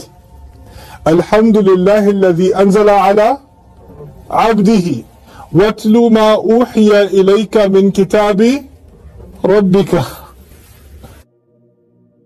তাই আল্লাহ সমস্ত প্রশংসার কৃতজ্ঞতা আল্লাহর, যিনি এই কিতাব নাজিল করেছেন তার দাসের উপরে। আর যদি তিনি হন দাস, তার নিশ্চয়ই থাকবে একটা প্রভু। তাই পাঠ করুন যা আপনার উপর নাজিল করা হয়েছে আপনার প্রভুর তরফ হতে। তিনি আহ্বান করছেন দাসকে, আর তিনি নিজেই তার প্রভু। এটা আগের একটা রিভিউ, কিন্তু অপর দিক থেকে, just from the other angle. সুবহানাল্লাহ। আরো একটা ইন্টারেস্টিং কোরিলেশন আছে এই দুই আয়াতের মধ্যে, দিস টু বিগিনিংস। আপনি একদিকে পাচ্ছেন আলহামদুলিল্লাহ কিতাব এসে গেছে, a lot of people are grateful for the Quran, তারা কৃতজ্ঞ কোরআনের জন্য। কোরআনের প্রতি কৃতজ্ঞ হয়ে থাকার মানে কি? What's the point of being grateful to the Quran? আপনাকে কি করতে হবে? এটা পাঠ করুন, ফলো ইট। উতলু দুটো মানে পাঠ করা আর মেনে চলা। এখন বুঝতে পারছি আল্লাহর কিতাবের জন্য কৃতজ্ঞ হওয়ার মানে কি। কি করে তুমি কৃতজ্ঞ হবে যদি তুমি এটা পাঠ নাই করো আর এটাকে না মেনে চলো? তাই এটাই হলো, এইগুলো হলো সংযোগ একটা খুতবার শুরুর সঙ্গে অন্য খুতবার শুরুর। এখন আমি দুটো খুতবার মাঝখানের কথা বলি, শুধু একটা এক্সাম্পল দুটো খুতবার মাঝে। মনে আছে রাসূল সাল্লাল্লাহু আলাইহি ওয়াসাল্লাম খুব চিন্তিত ছিল কাদের বিষয়ে? খ্রিস্টানরা মেনে নিচ্ছিল না। ফালা আল্লাকা বাকিউন নাফসাকা আলা আসারিহিম ইল্লাম ইউমিনু বিহাযিল হাদিসি আসাফা। একটা কথা বুঝতে হবে, প্রত্যেকটা নবীর চাপ ছিল, প্রত্যেক রাসূলের আলাইহিস সালাম চাপ ছিল। কারণ তিনি জানতেন মানুষরা মেনে না নিলে কি ঘটবে, আযাব অফ আল্লাহ। আর এই মানুষগুলোকে তিনি ভালোবাসেন। যদি তিনি ভালো না বাসেন তো তিনি নবী হতে পারেন না। নবীরা তাদের লোকেদের সবার থেকে বেশি ভালোবাসেন, এমনকি কাফের দিকেও তারা ভালোবাসেন। রাসূল সাল্লাল্লাহু আলাইহি ওয়াসাল্লাম সেই মানুষগুলোকে ভালোবাসেন যাদেরকে তিনি দাওয়াত দিচ্ছেন, এমনকি তারা ঘৃণা করে। হি ডাজন্ট হেট দেম, তিনি ঘৃণা করেন না। আপনি পারেন না ঘৃণা করতে, যত্ন করতে বা দোয়াও করতে, তাদেরকে দাওয়াতও দিতে। দাওয়া হলো ultimate act, love and concern for someone. তাই নবীদের ভালোবাসা ছিল তাদের মানুষদের জন্য। কিন্তু রাসূলুল্লাহ সাল্লাল্লাহু আলাইহি ওয়াসাল্লাম বুঝতে পারেন যে তিনি যে দাওয়াত দিচ্ছেন সেটা শুধু কুরাইশদের জন্যই নয়। আর এই মানুষগুলো যদি মেনে না নেয়, আর ওই ফলাফলটা তাদের মধ্যেই সীমাবদ্ধ থাকবে না, কারণ তারপরে কে আসবে না? No other messenger. So the pressure was unlike any pressure of any messenger before him আলাইহিস সালাতু ওয়াসসালাম। কারো সাথে মেলেনি। এই প্রেসারটা শুধু একটা জাতির বিভ্রান্তিতে পড়ে যাওয়ার নয়, এই প্রেসারটা হলো সমস্ত মানব জাতির প্রেসার, সমস্ত উপমহাদেশের সমস্ত প্রজন্মের বিভ্রান্তিতে পতিত হওয়ার pressure. It is a pressure like never ever ever before সাল্লাল্লাহু আলাইহি ওয়াসাল্লাম। এটা যথেষ্ট এই কথা সহজ বোঝা যে তিনি প্রেসারে মারা যেতে পারতেন আউট অফ গ্রিপ। ফালা আল্লাকা বাকিউন নাফসাক আলা আসারিহিম। কেন তারা শুনছে না? তারা কি বুঝতে পারছে না তাদের না শোনার ফলটা কি ঘটবে? অন দ্য ওয়ান হ্যান্ড এটা একজন ব্যক্তিকে আচ্ছন্ন করে ফেলে, এই প্রেসারটা যে তারা শুনছে না। বাই দ্য ওয়ে, আপনারা যারা শুনছেন, আপনি চেষ্টা করছেন, আপনি হয়তো প্রেসার অনুভব করছেন দাওয়াত দিতে আপনার নিজের পিতাকে, দাওয়াত দিতে নিজের মাকে, দাওয়াত দিতে নিজের বন্ধুকে, আর তারা শোনে না। আপনাকে এটা মেরে ফেলে, এটা আপনাকে মেরে ফেলে যে তারা চলে যাচ্ছে অবাধ্যতার রাস্তায়, আল্লাহর সাথে বিদ্রোহ করার রাস্তায়। এটা আপনাকে কুড়ে কুড়ে খায়, আর এটা যথেষ্ট যে আপনাকে এটা ভিতর থেকে ছিঁড়ে ফেলবে। তাই কিভাবে এটা ব্যালেন্স হবে? একদিকে পারে আপনি নিজেকে মেরে ফেলছেন দুঃখে, আর অপর দিকে দ্বিতীয় খুতবাটা ওয়াকুল আল হাক্কু মির রাব্বিকুম فمن شاء فليؤمن ومن شاء فليكفر। বলে দিন সত্য এসেছে প্রভুর পক্ষ হতে, যে চায় সে গ্রহণ করুক, যে চায় না সে অস্বীকার করুক। আপনার কোনো নিয়ন্ত্রণ নেই। তাদের ডিসিশন নিতে হবে কাদিকে? নিজে দিকেই। এটা আপনাকে বুঝে নিতে হবে। তাই আল্লাহ শুধু বলেননি আল হাক্কু মির রাব্বিকুম, তিনি বলেন কুলিল হাক্কু মির রাব্বিকুম। আপনার প্রয়োজন তাদেরকে এই কথা বলা, কারণ যদি আপনি এই কথা তাদেরকে বলেন এটা আপনাকেও সাহায্য করবে বিষয়টা বুঝতে। এটা আপনাকে মেনে নিতে হবেই যে তাদের উপর আপনার কোনো নিয়ন্ত্রণ নেই। At the end of the day the truth is from Allah. আপনি ঘোষণা করুন সত্যটা, আর যার অভ্যন্তরে ভালাই আছে যদি তাদের সেই ইচ্ছা থাকে তখন তারা আসবে আর ঈমান আনবে, আর যার নেই সে আসবে না। দেখুন এই যে দুটো বিষয়, যদি আপনি একটাকে বের করে নেন তাহলেই সমস্যা। Let me explain. এটা কোরআনের গুরুত্বপূর্ণ কনসেপ্ট। আমরা চিন্তিত হই অন্য মানুষের জন্য, কিন্তু যদি খুব বেশি চিন্তিত হয় আপনি ভুলে যাওয়া শুরু করবেন যে আমরা মানুষকে পরিবর্তন করি না, আল্লাহ করেন। বুঝলেন? রাসূল আলাইহিস সালাতু ওয়াসসালাম চিন্তিত ছিলেন যথেষ্ট, আমি হয়তো করছি না, হতে পারে এটা আমার ভুল যে তারা পাল্টাচ্ছে না। আপনি নিজেকে দায়ী করতে পারেন অনেকটাই। এট the end of the day আপনাকে করতে হবে সর্বোত্তম যতটা আপনি পারেন, আর বাকিটা আল্লাহর হাতে, আর তাদের নিজের দিকেই নিতে হবে decision. That's on the one hand. Balance করতে হবে আপনার অপ্রতিরোধ্য দুশ্চিন্তাকে এই বাস্তবতা দিয়ে যে কিছু বিষয় আমাদের হাতে নেই। But on the flip side আরো একটা ভারসাম্যহীনতা। ওয়েল, আমি তাদেরকে বলেছি, আয়াতটা বলেছি, তাদেরকে হাদিস বলেছি, এখন সমস্ত দায় তাদের, তারা জাহান্নামে যেতে চায় কি চায় না। অন্য কথায়, ইউর আইডিয়া অফ দাওয়া is, well I told them, এখন তাদের আর আল্লাহর বিষয় যেন আপনি কেয়ার করেন না। আল্লাহ এমন দায়ী চান না যিনি কেয়ার করেন না, আর আল্লাহ এমন দায়ীও চান না যারা কেয়ার করে কি এতটাই যে তাদেরকেই আঘাত করা শুরু করে। তিনি সেই দায়ী চান, আল্লাহর দিকে আহ্বানকারী, যারা এই দুই বিষয়ের মধ্যে ব্যালেন্স করে। কারণ আইদার ওয়ান অফ দেম, একদিকে আপনি হয়ে পড়েন উদাসীন, আপনি কেয়ারও করেন না, আপনি যেন বাতিল করে দেন মানুষ দিকে, Like they just hatabu jahannam. তারা শুধু জাহান্নামের জ্বালানি, whatever this people they don't listen man. একদিন একটা যুবক ছিল আমার কাছে, এলো, ব্রাদার আই মিন এমএসএ, আমি তাদেরকে বলি কিন্তু তারা শোনে না, সো ফরগেট ইট। আমি বললাম হোল্ড অন আ সেকেন্ড, আমাকে বল, তোর তো দুশ্চিন্তা থাকার কথা। আর as a matter of fact আয়াতটা নাজিল হয়েছিল রাসূল সাল্লাল্লাহু আলাইহি ওয়াসাল্লামের জন্য, এতটা দুশ্চিন্তার জন্য যে তা ছিল তাকে মেরে ফেলার উপক্রম। তো নিজেকে মেরে ফেলার থেকে কম তোর তো দুশ্চিন্তা থাকা উচিত, তার থেকে কম দুশ্চিন্তা তো থাকতে হবে। দুশ্চিন্তা থাকা ভালো, but on the other hand এটা যদি আপনাকে প্রত্যাবর্তনের সুযোগ না দেয়, তখন এটা আল্লাহর হাতে, আর তখন তাদের নিজেদেরকে ডিসিশন নিতে হবে। You don't control them. সুবহানাল্লাহ। সেই অবিশ্বাসজনক ব্যালেন্স এই দুই বিষয়ের মধ্যে, খুতবা 1 আর খুতবা 2 এর মাঝে। তাই আপনি নিতে পারেন না কোরআনের একটা অংশ অন্য অংশের সাথে ব্যালেন্স না করে। You see, so that's my second example. আমার শেষ উদাহরণ নদমের হলো একটা উদাহরণ রিং স্ট্রাকচার। আগে বলি রিং স্ট্রাকচারটা কি। রিং স্ট্রাকচার হলো যখন অনেকগুলো জিনিস রাখা আছে, কুইকলি মনে করুন 6টা জিনিস রাখা আছে, এই কেসে 6টা আদেশ যে আমরা দেখতে পাবো। And let's just say 1, 2, 3, 4, 5, 6, right? আর আপনি খেয়াল করবেন যে 1, 2, 3 হয়ে গেল বিপরীত ইন 4, 5, 6। তাই 1 আর 6 একসাথে যাচ্ছে, 2 আর 5 একসাথে যাচ্ছে, আর 3 আর 4 একসাথে যাচ্ছে। যেন একটা রিভিউ, যেন প্রথমে করা এ বি সি, তারপর করা C B A, reverse order review. আর এই নিখুঁত রিং স্ট্রাকচারটা, এই প্রতিসাম্যটা happens over and over again in this সূরা। এটা একটা নয়, ডজন ডজন উদাহরণ আছে। There's dozens of examples. It's crazy. কত যে নমুনা আছে। আমি শুধু একটা এক্সাম্পল দিতে চাই কত গভীর এই রিং স্ট্রাকচারটা। ইন দিস পার্টিকুলার কেস 6টা আদেশ দেওয়া হয়েছে রাসূল সাল্লাল্লাহু আলাইহি সাল্লামকে। আর এটা কাহিনীর শেষে, যখন ওই কাহিনীটা, কেবের গুহার কাহিনীটা শেষ হচ্ছে, আল্লাহ বলেন কুর রাব্বি আ'লামু বিইদ্দাতিহিম, তাদেরকে বলুন আল্লাহ তাদের সংখ্যাটা উত্তম জানেন। তাই প্রথম আদেশটা কি? টেল দেম আল্লাহ নোজ দেয়ার নাম্বার বেটার। সেটাই প্রথম আদেশ। কাকে আদেশ করা হচ্ছে? রাসূল সাল্লাল্লাহু আলাইহি সাল্লামকে। এই সমস্ত কিছুই রাসূল সাল্লাল্লাহু আলাইহি সাল্লামকে। দ্বিতীয় আদেশ, فلا تماري فيهم إلا مراء ظاهرا. তাদের বিষয়ে বিতর্ক করবেন না পরিচ্ছন্ন যুক্তি ছাড়া, ওই সমস্ত বিষয়গুলো ছাড়া যেগুলো পুরোপুরি স্পষ্ট। তাদের সংখ্যা নিয়ে ডিবেট করে কোনো কাজ নেই। That's not a clear issue. তাই এটা ত্যাগ করুন। যদি তাদেরকে নিয়ে বিতর্ক করতেই হয়, বিতর্ক করুন তাদের ঈমান নিয়ে, বিতর্ক করুন সেই বিষয়ে যে আল্লাহ তাদেরকে সাহায্য করেছিলেন, বিতর্ক করুন কিভাবে তারা প্রত্যাখ্যান করেছিল আল্লাহর সাথে শিরক করতে, এটসেট্রা এটসেট্রা। এইগুলো নিয়ে বিতর্ক করুন। যেগুলো ক্লিয়ার নয়, আল্লাহ করেছেন অনিশ্চিত, সে বিষয়ে জড়িয়ে লাভ নেই। সেটা দ্বিতীয় আদেশ। দ্য থার্ড কমান্ড ইজ, তাদের বিষয়ে কোনো রায় চাইবেন না, ولا تستفتي فيهم منهم أحدا. তাদের বিষয়ে রায় নেবেন না কারো কাছ থেকে। আপনার যা প্রয়োজন আমি আপনাকে সব বলেছি, এন্ড ইটস পারফেক্ট। আপনার আর জানার প্রয়োজন নেই তারা আর কি জানে, তারা আর কি বিশ্বাস করে। আপনার আর তার প্রয়োজন নেই, যা প্রয়োজন ইতিমধ্যে দিয়েছি, perfect now. This is the final قول فاصل from Allah. এখন চতুর্থ আদেশ, ولا تقولن لشيء إني فاعل ذلك غدا. এরকম বলবেন না যে আমি অমুক অমুক কাজ কাল করব। Don't talk about tomorrow. এখন এই মুহূর্তে মনে হচ্ছে সবই সম্পর্কিত। আমি প্রথমে দেখাই কিভাবে তারা কানেক্টেড। তারপর নাম্বার 5, ওয়াজকুর রব্বাকা ইজা নাসির, স্মরণ করুন আপনার প্রভুকে যখন আপনি ভুলে যান। And finally وقل عسى أن يهديني ربي لأقرب من هذا رشدا. আর বলুন হয়তো আল্লাহ আমাকে পথ দেখাবেন। এটার শেষের দিকে 6 আদেশ। Okay, now look at the logical order. প্রথমে আপনাকে বলতে হবে আল্লাহই ভালো জানেন।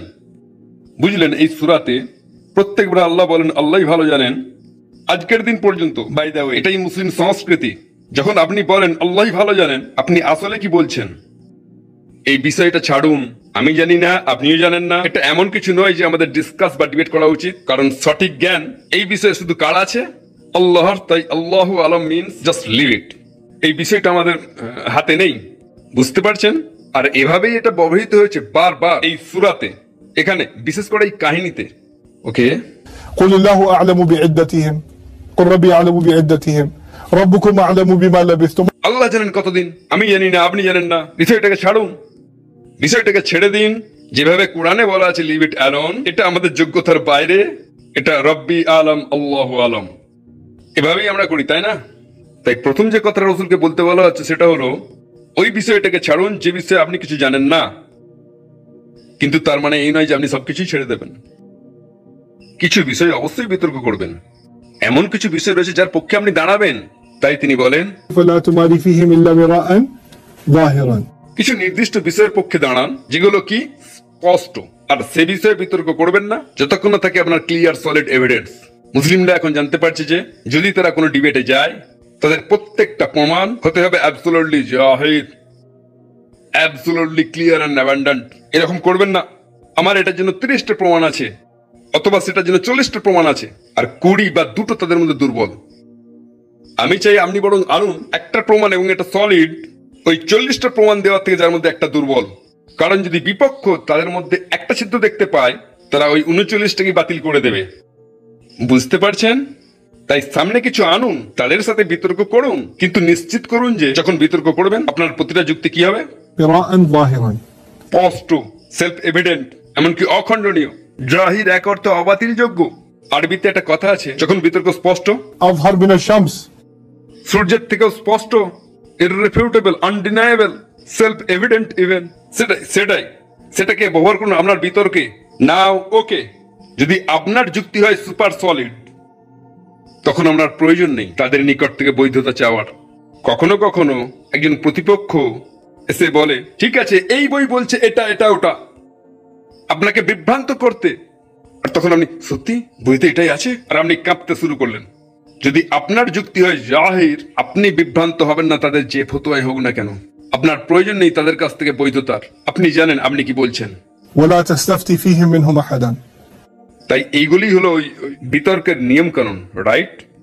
যখন আপনি যুক্ত হবেন কারোর সাথে বিতর্কে, নাও ঠিক পরেরটা মনে হচ্ছে কানেক্টেড, বলবেন না আগামীকাল এটা করব।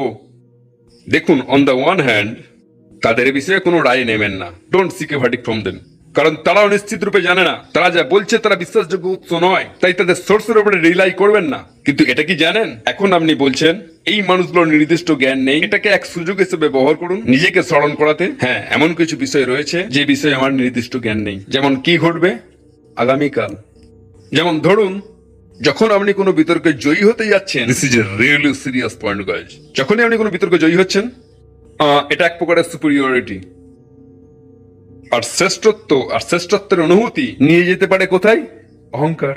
আর অহংকার হলো আপনার সবচেয়ে খারাপ জিনিস। তাই যে মুহূর্তে আপনি বললেন এই মানুষগুলোর নির্দিষ্ট জ্ঞান নেই, আপনার নিজেকেই মনে করানোর প্রয়োজন কোন নির্দিষ্ট জ্ঞান আপনার নিজেরই নেই। এটা একটা বিপরীত বাধা। তাদের প্রতি আপনার এই সমালোচনা, আত্মসমালোচনা দিয়ে কখনোই বলবেন না আমি এটা নিশ্চয়ই আগামীকাল করব। ولا تقولن لشيء إني فاعل ذلك غدا। নাও এখন আর আপনি বলবেন না যে আমি এটা করব আগামীকাল। আপনি কখনো কখনো, আর এটা তো জানেন মানুষ সবসময় ভাবে ভবিষ্যতের কথা, সবসময় ভবিষ্যতের প্ল্যান করি, আর মাঝে মাঝে ভুলে যান ইনশাআল্লাহ বলতে। এরকম ঘটবে, দ্যাটস ওকে। যদি তা ঘটে, মনে করুন যখন এটা আপনার মনে পড়বে, অকুর রব্বাকা ইজা নাসিত, যদি আপনার পরে মনে পড়ে সাথে সাথে ইনশাআল্লাহ। কখনো আপনি হয়তো ফোনে, বুঝলি 7টার সময় দেখা হচ্ছে, ওকে আসসালামু আলাইকুম, কুইক ইনশাআল্লাহ। আপনার প্রয়োজন নেই তাদেরকে মেসেজ করা, এমন করুন যেন আল্লাহ শুনে নেন। আপনি পারেন তাদেরকে মেসেজ করতে, অথবা বলতে পারেন as a reminder for them, কিন্তু এটা অফিসিয়ালি কাউন্ট হবে না যে কাউকে বলতেই হবে। You have to say to Allah. You see? So inshallah, Ya Rabbi, نسيت. Sorry. أستغفرك يا ربي. إن شئت. If you want. So you have to qualify that. এখন ফাইনালি অ্যাবাউট দ্য ফিউচার, আমি ভবিষ্যতে কিছু চাই, আপনি ভবিষ্যতে কিছু চান। আমি চাই চাকরি, আমি চাই আরো টাকা, আমি চাই একটা ভালো পরিবার, আমি চাই ভালো ভালো সংস্থান, জীবনে অনেক কিছু চাই। আমার ভবিষ্যতের জন্য আমি চাই উচ্চ শিক্ষা। I want. By the way, Allah আপনাদেরকে বলছেন, তোমরা জানো না ভবিষ্যতে তোমরা কি পাবে, কিন্তু যে জিনিসটা তোমাদের উচিত আমার কাছ থেকে চাওয়া, যেটা তোমরা নিশ্চিতভাবে ভবিষ্যতে পেতে চাও, সেটা হলো আরো নিকটবর্তী হও। বর্তমানে যেখানে আছো তার থেকে হেদায়েতের আরো নিকটবর্তী হও। তোমাদের ভবিষ্যতের প্রত্যেকটা মুহূর্ত হোক হেদায়েতের আরো নিকটবর্তী বর্তমানে যেখানে আছে তার থেকে। সেটাই সত্যিকারের চাওয়ার জিনিস। নো ম্যাটার, হতে পারে আমার চাকরি আমাকে হেদায়েতের নিকটবর্তী করবে, হতে পারে আমার বিবাহ হেদায়েতের নিকটবর্তী করবে, হতে পারে আমার সন্তানেরা আমাকে হেদায়েতের নিকটবর্তী করবে। আমি জানি না আমাকে দুনিয়াতে কি দেবেন আমার রব, জাস্ট আমাকে এমন কিছু দিন যে আমাকে আপনি আর আপনার হেদায়েতের নিকটবর্তী করবে। قل عسى أن يهديني ربي لأقرب من هذا رشدا। এভাবেই এইগুলি লজিক্যালি কানেক্টেড। এখন আরো একটু অগ্রবর্তী হই, আমরা 6 নম্বরটা আবার দেখি। আমি সেগুলোকে ভাঙবো 3 আর 3-এতে। প্রথম 3টে হলো কিভাবে রাসূল সাল্লাল্লাহু আলাইহি সাল্লামের উচিত অপরের সাথে এনগেজ হওয়া। পরবর্তী 3 হলো কিভাবে তিনি বিনিয়োগ করবেন নিজেকেই। This is the engagement with himself. প্রথম 3টেতে জানুন কখন বিতর্ক ত্যাগ করতে হয়। কুর রব্বি আ'লামু বিইদ্দাতি। তারপর তাদের সাথে বিতর্কে জড়াবেন না শক্তিশালী প্রমাণ ছাড়া। فلا تماري فيهم إلا مراء ظاهرا। তারপর আপনি রায় চাইবেন না ওই মানুষগুলোর নিকট হতে, তারা রিলায়েবল সোর্স নয়। আনরিলায়েবল সোর্স থেকে তথ্য জোগাড় করার চেষ্টা করবেন না। Don't do that. এই সব কিছুই কিভাবে আপনি মুখোমুখি হবেন অপরে। কিন্তু এখন যেহেতু জেনে গেছেন অপরের সাথে মুখোমুখি হওয়া কি করে যায়, এখন আপনার শিক্ষার প্রতি আপনার অ্যাটিটিউড কি এবং নিজের প্রতি সেগুলো কি, আগামীর জন্য নিশ্চিত হবেন না যতক্ষণ না বলেন ইনশাআল্লাহ। সবসময় মনে করবেন কি ভুলে গেছেন। আর ফাইনালি দোয়া করুন যেন আল্লাহ আপনাকে হিদায়াতের নিকটবর্তী করেন। এগুলো কার বিষয়? আপনার নিজের বিষয়। তাই 3 আর 3 ব্যালেন্স হয়ে গেল। External versus what? Internal. And this is incredible, কারণ যখনই আমরা বাইরের কারোর সাথে মুখোমুখি হই আমাদেরকে সেটা কাউন্টার করতে হবে সেই অভ্যাসটা দিয়ে যেটা ইন্টারনাল, মুহাসিবা ফর ওয়ানসেলফ। কারণ যখন মানুষ অভ্যস্ত হয় অপরকে দাওয়াত দিতে, ডিবেট করতে, ব্যাক এন্ড ফোর্থ, আর তখন সেটা জয় করার বিষয় হয়ে যায় আর নিজস্ব অহংকার, তখন তাদের সত্তা সাফার করে, তাদের নফস সাফার করে। বুঝলেন? আপনি শুধু অপরকে শিক্ষা দিতেই থাকবেন না, অপরকে লাভ পৌঁছাতেই থাকবেন না নিজের কথা ভুলে গিয়ে। তাই এটা একটা ব্যালেন্স।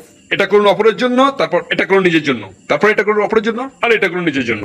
তাই আপনারা যারা শুনছেন, কারোর জন্য হয়তো হালাকা করছেন, হয়তোবা ক্লাসে শেখাচ্ছেন, হয়তোবা বুঝলেন কাউকে উপদেশ দিচ্ছেন, যখনই আপনি অপরের জন্য কিছু করছেন সেটা আল্লাহর জন্য, তারপর ফিরে এসে কিছু করুন নিজের জন্য। কয়েক রাকাত নামাজ পড়ুন, নিজেকে স্মরণ করান, দোয়া করুন, عسى ربي أن يهديني لأقرب من هذا رشدا। হে আল্লাহ তার হেদায়েত, তাকে সাহায্য করেছিলাম হেদায়েত পেতে, কিন্তু তার মানে এই নয় যে আমার এটা অলরেডি আছে, আমারও এটা প্রয়োজন। I totally need it. জানেন এটা যদি না করেন কি ঘটবে? বুঝলেন ভাই ওই মানুষগুলোর হিদায়াতের প্রয়োজন। যখন কেউ বলে ওই মানুষগুলোর হিদায়াতের প্রয়োজন, it is one of the biggest problem. জানেন তার অর্থ কি দাঁড়ায়? এটা আপনার আছে। কি বলেন আপনার আছে? রাসূল সাল্লাল্লাহু আলাইহি ওয়াসাল্লাম তাদেরকে পথ দেখাচ্ছেন আর তারপর আল্লাহর কাছে চাইছেন নিজেরই জন্য হিদায়াত। عسى أن يهديني ربي لأقرب من هذا رشدا। এটা ইনক্রেডিবল। এটাই হলো ব্যালেন্স ওই ব্যক্তির জন্য যিনি অন্য মানুষকে উপদেশ দেন, সেটাই শেখানো হচ্ছে। এটাই হলো এগুলোর সিমেট্রি। কিন্তু এখন আমি রিং স্ট্রাকচার শেষ করিনি। This is the last part, the ring structure. Ring structure মানে হলো প্রথম আদেশ হলো সম্পর্কিত শেষেরটার সাথে, দ্বিতীয়টা হলো শেষের আগেরটার সাথে, তৃতীয়টা হলো শেষের দিকে তৃতীয়টা। তাই 1 হলো 6-এর সাথে, 2 5-এর সাথে, 3 4-এর সাথে। এখন শুরু করি। আল্লাহ জানেন তাদের সঠিক সংখ্যাটা, সেটাই ছিল প্রথম। তাদেরকে বলে দিন আল্লাহ সংখ্যাটা সঠিক জানেন, অর্থাৎ বিষয়টাকে ছাড়ুন। আর শেষটা কি? দোয়া করুন আল্লাহ যেন আমাকে হেদায়েতের নিকটবর্তী করেন। কিভাবে দুটো connected? On the one hand আপনি ওই আলোচনা ছেড়ে দিন যাতে কোনো লাভ নেই, পরিবর্তে আপনি মনোসংযোগ করুন। টার্ন ইউর অ্যাটেনশন টু আল্লাহ। আল্লাহ আমাকে মনোসংযোগ দেওয়ান ওই সমস্ত বিষয় যেগুলো আসলে আমাকে নিয়ে আসে হেদায়েতের নিকটে। যদি আপনি দেখেন 3 4 5 6 7 8 অথবা 75, সেগুলো আপনাকে হেদায়েতের নিকটে আনবে না। তাই হে Allah teach me to focus on the right thing. তাই এই দুটো বিষয় কানেক্টেড। বুঝলেন কিভাবে? এবার দ্বিতীয়টা দেখি। তাদের সাথে বিতর্ক করবেন না কোনো বিষয়ে যতক্ষণ না স্পষ্ট প্রমাণ থাকে। আর তারপর পঞ্চম আদেশ হলো স্মরণ করুন আপনার প্রভুকে যখন ভুলে যান। জানেন যখন কারোর সাথে বিতর্ক করেন আপনার মনে কি থাকে? তাদেরকে গুঁড়িয়ে ফেলা। সেটাই আপনার মনে থাকে, কিভাবে আমি তার যুক্তিকে খণ্ডন করব। আর তাই একটা সময়ে আপনি হয়তো ঘন্টাখানেক বিতর্ক করছেন, আপনি তখন বাস্তবে ভুলে যান যে আপনি এখানে নেই, আপনি এখানে জয়ী হতে আসেননি, এ তো আল্লাহর জন্য। কারণ একটা বিতর্ক হতে পারে কিভাবে আপনি নিজেকে নিয়ে যাবেন সুপিরিয়র স্থানে, কিন্তু বাস্তবে একজন দাস থাকে সবচেয়ে নিম্ন যে স্থান সেখানে। বাট ইন এ ডিবেট সে এটা ভাবতে শুরু করে যে সে আছে in a position of superiority. তাই যখন আপনি তাদের সাথে বিতর্ক করবেন শক্তিশালী প্রমাণ দিয়ে, তার অর্থ এই নয় যে আপনি সুপিরিয়র, তার অর্থ আপনার যুক্তি উচ্চতর। কিপ রিমেম্বারিং ইউর রব। যখন আপনার রবকে স্মরণ করবেন তখন আপনার মনে পড়ে যাবে যে আপনি আব্দ। এভাবে নিজেকে কন্ট্রোল করবেন। নিজেকে বড় প্রমাণ করবেন না, বড় করুন আল্লাহর তরফ থেকে যুক্তিকে। সেটাই ভারসাম্য দুটোর মধ্যে। আমার যুক্তি perfect, but I am not. আমি তো শুধু একটা দাস, আমি ভুলে গেছি। তারপরে মাঝখানে একদিকে তাদের কাছ থেকে রায় চাইবেন না, অনিশ্চিত জ্ঞানের জন্য তাদেরকে জিজ্ঞাসা করবেন না। আর যেমন আগেই বলেছি, আপনাকে এই ব্যালেন্সটা করতেই হবে। যদি আপনি তাদেরকে সমালোচনা করেন তারা যা জানে না তার জন্য, আপনি বরং চিহ্নিত করেন আপনি নিজে যেটা সঠিকভাবে জানেন না। আর আপনি কি নিশ্চিত রূপে জানেন না? আগামীকাল কি হবে। অন্য কথায় আপনি নিজের কাছে ঘোষণা করছেন আপনার জ্ঞানের বিনম্রতা আর খামতি। শুধু এই কারণে যে আপনি কাউকে হারাতে পারলেন কোনো বিতর্কে, তা আপনাকে করে না জ্ঞানী। উদাহরণস্বরূপ, আপনাকে অনবরত আমাকে অনবরত স্মরণ করতে হবে নিজেদেরকেই, যা আমরা জানি না আর কতটা অজ্ঞ আমরা, এমনকি আগামী 1 ঘন্টার। That's, لا تعلمون شيئا. তোমরা মানুষরা কিছুই জানো না, আল্লাহ বলেন। We don't know anything. আর নিজেদিকে তা অনবরত স্মরণ করাতেই হবে ইনশাআল্লাহ তাআলা। So this is in a nutshell, যা আমি অনুভব করি হলো ঝলকগুলো যা সূরাতুল কাহাফকে অসাম করে। আমি শুধু চাই আমাদের শুক্রবার গুলো, বৃহস্পতিবার রাত আর শুক্রবার গুলো কাটুক সূরাতুল কাহাফ নিয়ে। আর আমরা শুধু প্রতি সপ্তাহে তেলাওয়াতই করবো না, বরং ইমোশনালি আর ইন্টেলেকচুয়ালি বুঝলেন আঁকড়ে থাকবো এই সূরা আর এই ধারণাগুলোকে, যাতে করে আমরা নিজেদেরকে চালিত করতে পারি ফিতনার এই কঠিন সময়ে, যাতে করে এটা আমাদের প্রয়োজনীয় উত্তর দিতে পারে ইনশাআল্লাহ তাআলা। That is my hope. আমি দোয়া করি আল্লাহ পাক যেন এই প্রচেষ্টা কবুল করেন। And I pray that you guys are able to participate in this alongside with me. Oh, some questions. Okay, so guys, stay on board. There are some questions that came through. There's about 10 of them. I'll go through them as quickly as I can and be as comprehensive as I can be, inshallah. 90টা দেশ দেখছে, বুঝলেন? এটাই এখানে বলা হচ্ছে। আসসালামু আলাইকুম 90টা দেশ। I love this ummah. So awesome. I am truly humble. আর আল্লাহ পাক যেন সমস্ত উম্মতকে এই কিতাবের নিকটবর্তী করেন। আর আল্লাহ পাক যেন করেন এই সূরাটাকে আর এই সূরার তেলাওয়াতকে, এই সূরা নিয়ে গভীর ভাবনাকে, এই সূরার শিক্ষাকে এক সত্যিকারের মাধ্যম, যা দিয়ে চারিদিকের ফিতনা থেকে নিরাপত্তা পায়। এখন প্রথম যে প্রশ্ন আমাকে করা হয়েছে সেটা হলো, আমি ইতিমধ্যেই কিছু জেনেছি, কখন আপনি শুরু করেছিলেন আরবি ভাষা শিক্ষা? আমি শুরু করেছিলাম আরবি ভাষা শিক্ষা, যতদূর সম্ভব, যেহেতু আমি এতে আগ্রহী ছিলাম, সেটা 1999 সাল।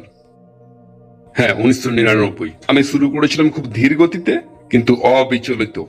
আর তাই আমি বেশিরভাগ লোককে বলি, যদি আপনারা আরবি শিখতে চান তাহলে বুঝলেন শুরু করুন নিবিড়ভাবে, তারপর বজায় রাখুন ধীর গতিতে কিন্তু স্টেডিলি। আর যদি আপনার সঠিক পাঠক্রম থাকে আর সঠিক প্ল্যান, লক্ষ্যে পৌঁছে যাবেন। সবচেয়ে বেশি প্রয়োজন মোটিভেশন, আর সেটাই প্রথম জিনিস যা হারিয়ে যাবে। So motivate yourself. আর নিজেকে মোটিভেট করার উপায় হলো কোরআন অধ্যয়ন করা। আমি এর স্বাদ নিজেই নিতে চাই। যখন আপনি তেলাওয়াত করবেন, এর অর্থ এখন বুঝতে পারছি না, এটা আপনাকে তাড়িত করবে এমনকি আরো কঠিন পাঠক্রমে আরবি শিখায়। It will keep pushing you and driving you. আরবি আমাদের লক্ষ্য নয়, কোরআন আমাদের লক্ষ্য। আর যদি আপনি নিজেকে এটা স্মরণ করাতেই থাকেন, ওয়াল্লাহি Arabic will be nothing. It's so easy. আরবির কঠিন বিষয়টা আপনার কাছে একটা জোক হয়ে দাঁড়াবে। এটা পাকা ফলের মতো হাতে পড়ে যাবে। কারণ আল্লাহ স্বীকৃতি দেন তাদেরকে যারা তার কিতাবের দিকে আসে। তিনি বুঝলেন তাদের জন্য বিষয়টা সহজ করতেই থাকেন। وَلَقَدْ يَسَّرْنَا الْقُرْآنَ لِلذِّكْرِ। তিনি সহজ করে দেন তার স্মরণের জন্য। وَالَّذِينَ جَاهَدُوا فِينَا لَنَهْدِيَنَّهُمْ سُبُلَنَا। প্রচেষ্টা করুন আল্লাহর জন্য, তার কিতাবের জন্য, আর আপনি দেখতে পাবেন আল্লাহ কিভাবে দরজা খুলে দেন ইনশাআল্লাহ তাআলা। আসসালামু আলাইকুম ভাই। কোন বয়সে আপনার মনে হয় আমাদের উচিত শিক্ষা দেওয়া আর সন্তানদিকে উৎসাহ দেওয়া নামাজ পড়ার জন্য? জাযাকাল্লাহ। আমার 9 বছরের সন্তান লাভস ইউর ভিডিওস। 9 বছর যথেষ্ট নামাজের জন্য উৎসাহ দিতে, এমনকি তার আগেও 7-8 ভালো। আপনার শুধু কঠিন হওয়া চলবে না। যদি তারা বুঝলেন আমার কিছু সন্তান দারুণ নামাজ পড়ে আর একটা লেজি, আর তাই আমরা একসাথেই নামাজ পড়ি, একাধজন তো লেগেতেই লেগে থাকে, এমনকি সিরগি তাকিয়ে থাকে। আমি বলে না, এই নামাজ পড়ছি, কোথায় আছিস? আমি এরকম করতাম যদি আমার স্ত্রী আমাকেই বকতো, তুমি এরকম করলে কেন, ওকে বকলে কেন? তাই আমি আর তা করি না। আর তাই আমি তার কাছে যাই, তার সাথে লেগো খেলি। আমি বলি, এই নামাজ পড়বি পরের বার? আমার খুব খারাপ লাগছিল তুই ছিলিস না। ওকে আব্বা, পরের বারে পড়বো। আর পরের বারে সে হাজির হলো, আব্বা তোমার পাশেই। I was like, yay! Let's pray together. এটা একটা ভালোবাসার জিনিস, বাচ্চাদের ব্যাপারে ধৈর্য ধরতে হবে। It's not a law and policy. Hey, salat time. Where are you guys? Kids are hiding under couches like, it's salat time. You know, আর তারা হয়তো জানি না কি করে নিয়ত করতে হয়। আমি নামাজ পড়ছি আব্বার জন্য। like you don't want to do that. You don't want to do that. You know. তাই শুধু ভালোবেসে উৎসাহ আর লেগে থাকা, আর যদি তারা মাঝে মাঝে ছেড়ে দেয় অথবা অলসতা দেখায় অথবা মুড না থাকে, ইটস ওকে, ইটস ওকে। সময়ের সাথে সাথে ইনশাআল্লাহ তাআলা তাদের নামাজের প্রতি ভালোবাসা সৃষ্টি হয়ে যাবে। এটা এমন বিষয় যে আমাদের সাথে প্রভুর সম্পর্ক তৈরি করে। It is an act of love, not an act of fear. বুঝলেন? আর তাই আমি দোয়া করি যেন আমরা যেন ধৈর্যশীল পিতামাতা হই আমাদের সন্তানদের প্রতি, আর তাদের কাছ থেকে যেন পারফেকশন আশা না করি, কারণ আল্লাহই আমাদের এটা নেই। We were difficult kids. So let's be honest to ourselves. Assalamu alaikum, salam Noman, wa alaikum salam. কিছু উপদেশ দিতে পারেন কিভাবে শুরু করা যায় ইসলামের গভীর শিক্ষা আর অপরকে ইসলামের দাওয়াত দেওয়া? জাযাকাল্লাহু খায়রান। Yeah, I can give you some advice. ইসলামের গভীর শিক্ষা নিয়ে চিন্তা করবেন না, প্রথমে ইসলামের বেসিক জ্ঞানটা অর্জন করি। আমি বলবো যে, বুঝলেন, আমার পার্সোনাল ভিউ আমাকে কোনটা সাহায্য করেছিল যখন আমি শিখতে চেষ্টা করছিলাম। অনেক কিছু বিষয় আছে শেখার, রাইট? ইসলামের যে বিষয়টা ফোকাস করতে হবে সেটা হলো আপনার দৈনন্দিন জীবনে কি প্রয়োজন, বুঝলেন, আপনার নামাজ, আপনার তাহারা, আর বুঝলেন কোন বিষয়গুলো আপনার নামাজকে সুন্দর করবে, আপনার দোয়া, এই সমস্ত বিষয়। আর আপনার ইন্টেলেকচুয়াল গ্রোথের ব্যাপারটা, ইসলাম নিয়ে আপনার ভাবনা, আমার মনে হয় কোরআনের অধ্যয়ন অত্যন্ত প্রয়োজন। লোকেরা বলবে এই বই পড়ো, ওই বই, সেই বই। আমি বলি আল্লাহর কিতাব আগে পড়ো। এটা পরের বিষয় নয়। অনেক সময় মানুষ বলে না না না না না, আগে আপনাকে সত্যি জ্ঞানী হতে হবে কোরআন পড়ার আগে। আমি বলি না, আপনাকে অ্যাডভান্সড হতে হবে না কোরআন পড়ার জন্য, আপনাকে কোরআন পড়ার জন্য আন্তরিক হতে হবে। আল্লাহ বলেননি আপনার বিরাট বড় ডিগ্রি চাই তার কিতাব অধ্যয়ন করার আগে। কে বললেন এই যোগ্যতা? আল্লাহ বললেন। আরে ভাই, জিন পাশ দিয়ে যাচ্ছিল আর কোরআন শুনেছিল, And they were like, this is awesome. আর তারা করেছিল কিছু মন্তব্য। আল্লাহ তা রাখলেন কোরআনে, যেন আল্লাহ রাখলেন তাদের ভাবনা কোরআন নিয়ে। কোরআনেতেই তাদের কোন ইজাজা ছিল? তাদের শুধু ছিল আন্তরিকতা। Approach the book with sincerity. দুর্ভাগ্যবশত আমি এমন মুসলিম দেখেছি যারা পড়েছে 30-40টা বই, বুঝলেন, বিভিন্ন বিষয়, আর তখনও তারা কোরআন পড়েনি। আর আমি কনফিউজড যেন কেন আপনার কাছে এই সেকেন্ডারি বইগুলো প্রাইমারি হয়ে গেল, আর প্রাইমারি বইটা আল্লাহর কিতাব হলো না আপনার কাছে সেকেন্ডারি। কি করে তা ঘটে? আর আল্লাহর কিতাবের সাথে সাথে আমি বলবো সবচেয়ে প্রয়োজনীয় শিক্ষা প্রত্যেকটা মুসলমানের জন্য হলো উত্তম বোধ সিরাতের রাসূল সাল্লাল্লাহু আলাইহি সাল্লামের। রাইট নাও কারেন্টলি আমি রেকমেন্ড করব শেখ ইয়াসির কাদি সিরাতের উপর ইউটিউব সিরিজ, ব্রিলিয়ান্ট ওয়ার্ক, আর শেখ আব্দুল নাসির সিরাত broadcast of Qalam Institute, also brilliant work. এগুলোর সুযোগ গ্রহণ করুন। জাস্ট লিসেন টু দ্য সিরাত। কোরআনের সাথে সাথে এই সিরাত, এটাই মুসলমানদের প্রয়োজন নিজেদেরকে তৈরি করতে, তাদের ইসলাম নিয়ে চিন্তা ভাবনা, তাদের ইসলামের প্রতি অ্যাটিটিউড, অপরের প্রতি অ্যাটিটিউড। অন্যান্য টেকনিক্যাল বিষয় পরে আসবে, সেটা আপনার জন্য নয়, সেটা পরে। This is what every Muslim needs. আর আল্লাহি, যত আপনি কোরআন অধ্যয়ন করবেন তত আপনি আল্লাহকে ভালোবাসবেন, আর যত সিরাত অধ্যয়ন করবেন তত ভালোবাসবেন রসুলকে আলাইহিস সালাতু সালাম। এটাই আমাদের এখন প্রয়োজন। আমাদের প্রয়োজন আল্লাহ তার রসুলের ভালোবাসা আলাইহিস সালাতু সালাম। আর এখন অপরকে দাওয়াত দেওয়ার বিষয়টা আমি শুধু বলবো, যতক্ষণ আপনি আন্তরিক, আপনাকে আরবি শব্দ জানতে হবে না, আপনাকে কোরআনের ভাষা জানতে হবে না। দাওয়াত দেওয়ার সময় আপনাকে শুধু আন্তরিক হতে হবে, বুঝলেন? এইগুলো এইমাত্র যুবকদের কথা কি বললাম, কোন কোন আয়াত তারা কোট করলো, কোন রেফারেন্স তারা পেয়েছিল? তারা শুধু বলেছিল আল্লাহ এক, আমরা তাকে অমান্য করতে পারবো না। How are we going to stand in front of him? You know, be reasonable. That's all they did. তাই দাওয়াত মোটেই কমপ্লিকেটেড নয়। দাওয়াত হলো একটা বিউটিফুল অ্যাক্ট অফ সিনসিয়ারিটি। সময়ের সাথে আপনি আরো উত্তম ভাবে কাজটা করা শিখবেন, কিন্তু এভাবে চিন্তিত হবেন না যে আমাকে সুপার ডুপার ক্রেজি অ্যাডভান্সড হতে হবে অপর কাউকে কিছু বলার আগে। দাওয়াত হলো মানুষকে আহ্বান করা সেই দিকে যেটা উত্তম বলে পরিচিত, যার দিকে সমস্ত নবীরা আহ্বান করেছিল। That's the other thing. আমরা ভালোবাসি আলোচনা করতে অ্যাডভান্সড, কমপ্লিকেটেড, সুপার, বুঝলেন, জটিল বিষয়। আর যদি আমরা অধ্যয়ন করি নবীরা কিভাবে দাওয়াত দিয়েছিল আলাইহিস সালাতু সালাম, কোরআন আমাদেরকে জানাচ্ছে কি ইব্রাহিম আলাইহিস সালাম বলেছেন, কি নূহ আলাইহিস সালাম বলেছেন, কি মুসা আলাইহিস সালাম বলেছেন। আপনি দেখবেন তারা বলেছিলেন simpliest, easiest, straightforward things. গভীর বিষয় কিন্তু স্ট্রেট ফরওয়ার্ড। দাওয়া is straightforward, no complicated, ইনশাআল্লাহ। আমি কোরআন তেলাওয়াত করি, কিন্তু আমি অনুভব করি না সেই স্বচ্ছন্দ। আমি আরবি বুঝি না, আমার কিছু উপদেশের প্রয়োজন, আসলে আধ্যাত্মিক উপদেশ ভাইয়ের কাছ থেকে। ওয়েল, আমি আপনাকে আধ্যাত্মিক উপদেশ দিতে পারবো না ইউটিউবে অথবা বাইয়েনা টিভিতে, কারণ আপনি যথেষ্ট দূরে। কিন্তু যেটা আপনাকে বলতে পারবো হলো যে নামাজের আনন্দ উপভোগ করা, এতে শ্রম লাগে, আর এতে হতাশ হবেন না। অন্য কথায়, যখন আপনি নামাজ পড়ছেন যদি কিছু অনুভূতি না হয়, তাতে নামাজ ছেড়ে দেওয়ার কিচ্ছু নেই। আল্লাহ কোরআনে বলেন, বাইদা ওই নামাজকে ফিল করা যেন ইমানের স্বাদ নেওয়া। তাই আল্লাহ বলেন, বুঝলেন, বেদুইনদের বিষয়ে তাদের ইমান নেই, তাদের শুধু ইসলাম আছে। ولما يدخل الإيمان في قلوبكم ইমান এখনো তোমাদের অন্তরে প্রবেশ করেনি। وإن تطيعوا الله ورسوله لا يلدكم من أعمالكم شيئا إن الله غفور رحيم। যদি তবুও তোমরা আল্লাহ তার রসুলকে মেনে চলো, যদি তোমরা আল্লাহ তার রসুলকে মেনে চলতে থাকো, তোমাদের কোনো আমলই নষ্ট হবে না। এমনকি যখন আপনি নামাজ পড়ছেন কিছু অনুভব করছেন না, আল্লাহ তখনও সেই নামাজ গণনা করেন, আল্লাহ তখনও সেই নামাজকে মূল্য দেন। আর আল্লাহ বলছেন তবুও তিনি ঢেকে দেবেন আপনার নামাজের ভুলগুলোকে, নামাজ ছাড়বেন না। আর যদি আপনি এতে লেগে থাকেন, আল্লাহ ফাইনালি আপনার অন্তর খুলে দেবেন, আর ইমানের মিষ্টতা এসে যাবে। কিন্তু আপনাকে লেগে থাকতে হবে, আপনি কোনোভাবেই ত্যাগ করতে পারবেন না। আপনি বলতে পারবেন না অনুভব করলে তবেই নামাজ পড়বো, that's not the right approach. বুঝলেন, this is not customer service. যদি আমার ভালো লাগে তবে করব না, আপনি করেন যেহেতু আল্লাহ করতে বলেছেন। আর আল্লাহ বলছেন উপহার হিসাবে তিনি দেবেন আপনাকে জয়, খুসুর ইনশাআল্লাহ তাআলা। দাজ্জালের ফিতনা সবচেয়ে বড় ফিতনা যা কখনো মানবজাতিকে আঘাত করেছিল। এর বিরুদ্ধে প্রোটেকশনটা হলো সূরাতুল কাহাফ মুখস্থ করা। কিছু বর্ণনা বলছে প্রথম 10, কিছু বর্ণনা বলছে শেষের 10 আয়াত, কিছু বর্ণনা বলে সমস্ত সূরাটা। তাই উত্তম জিনিস হলো আপনারা শুধু এই সূরার সাথে সম্পর্ক স্থাপন করুন। হাফি আল্লাহ পুরাতন আরবিতে অর্থ শুধু মুখস্থ করা নয়, হাফি আল্লাহ আসলে মানে হলো সেফ গার্ড, মানে হেফাজত করা শিক্ষাগুলোকে, প্রোটেক্টিং এন্ড হোল্ডিং অন। এই আয়াতের শিক্ষাগুলোকে, দ্য লেসনস অফ দিস আয়াত, এই আয়াতের রিমাইন্ডার গুলোকে।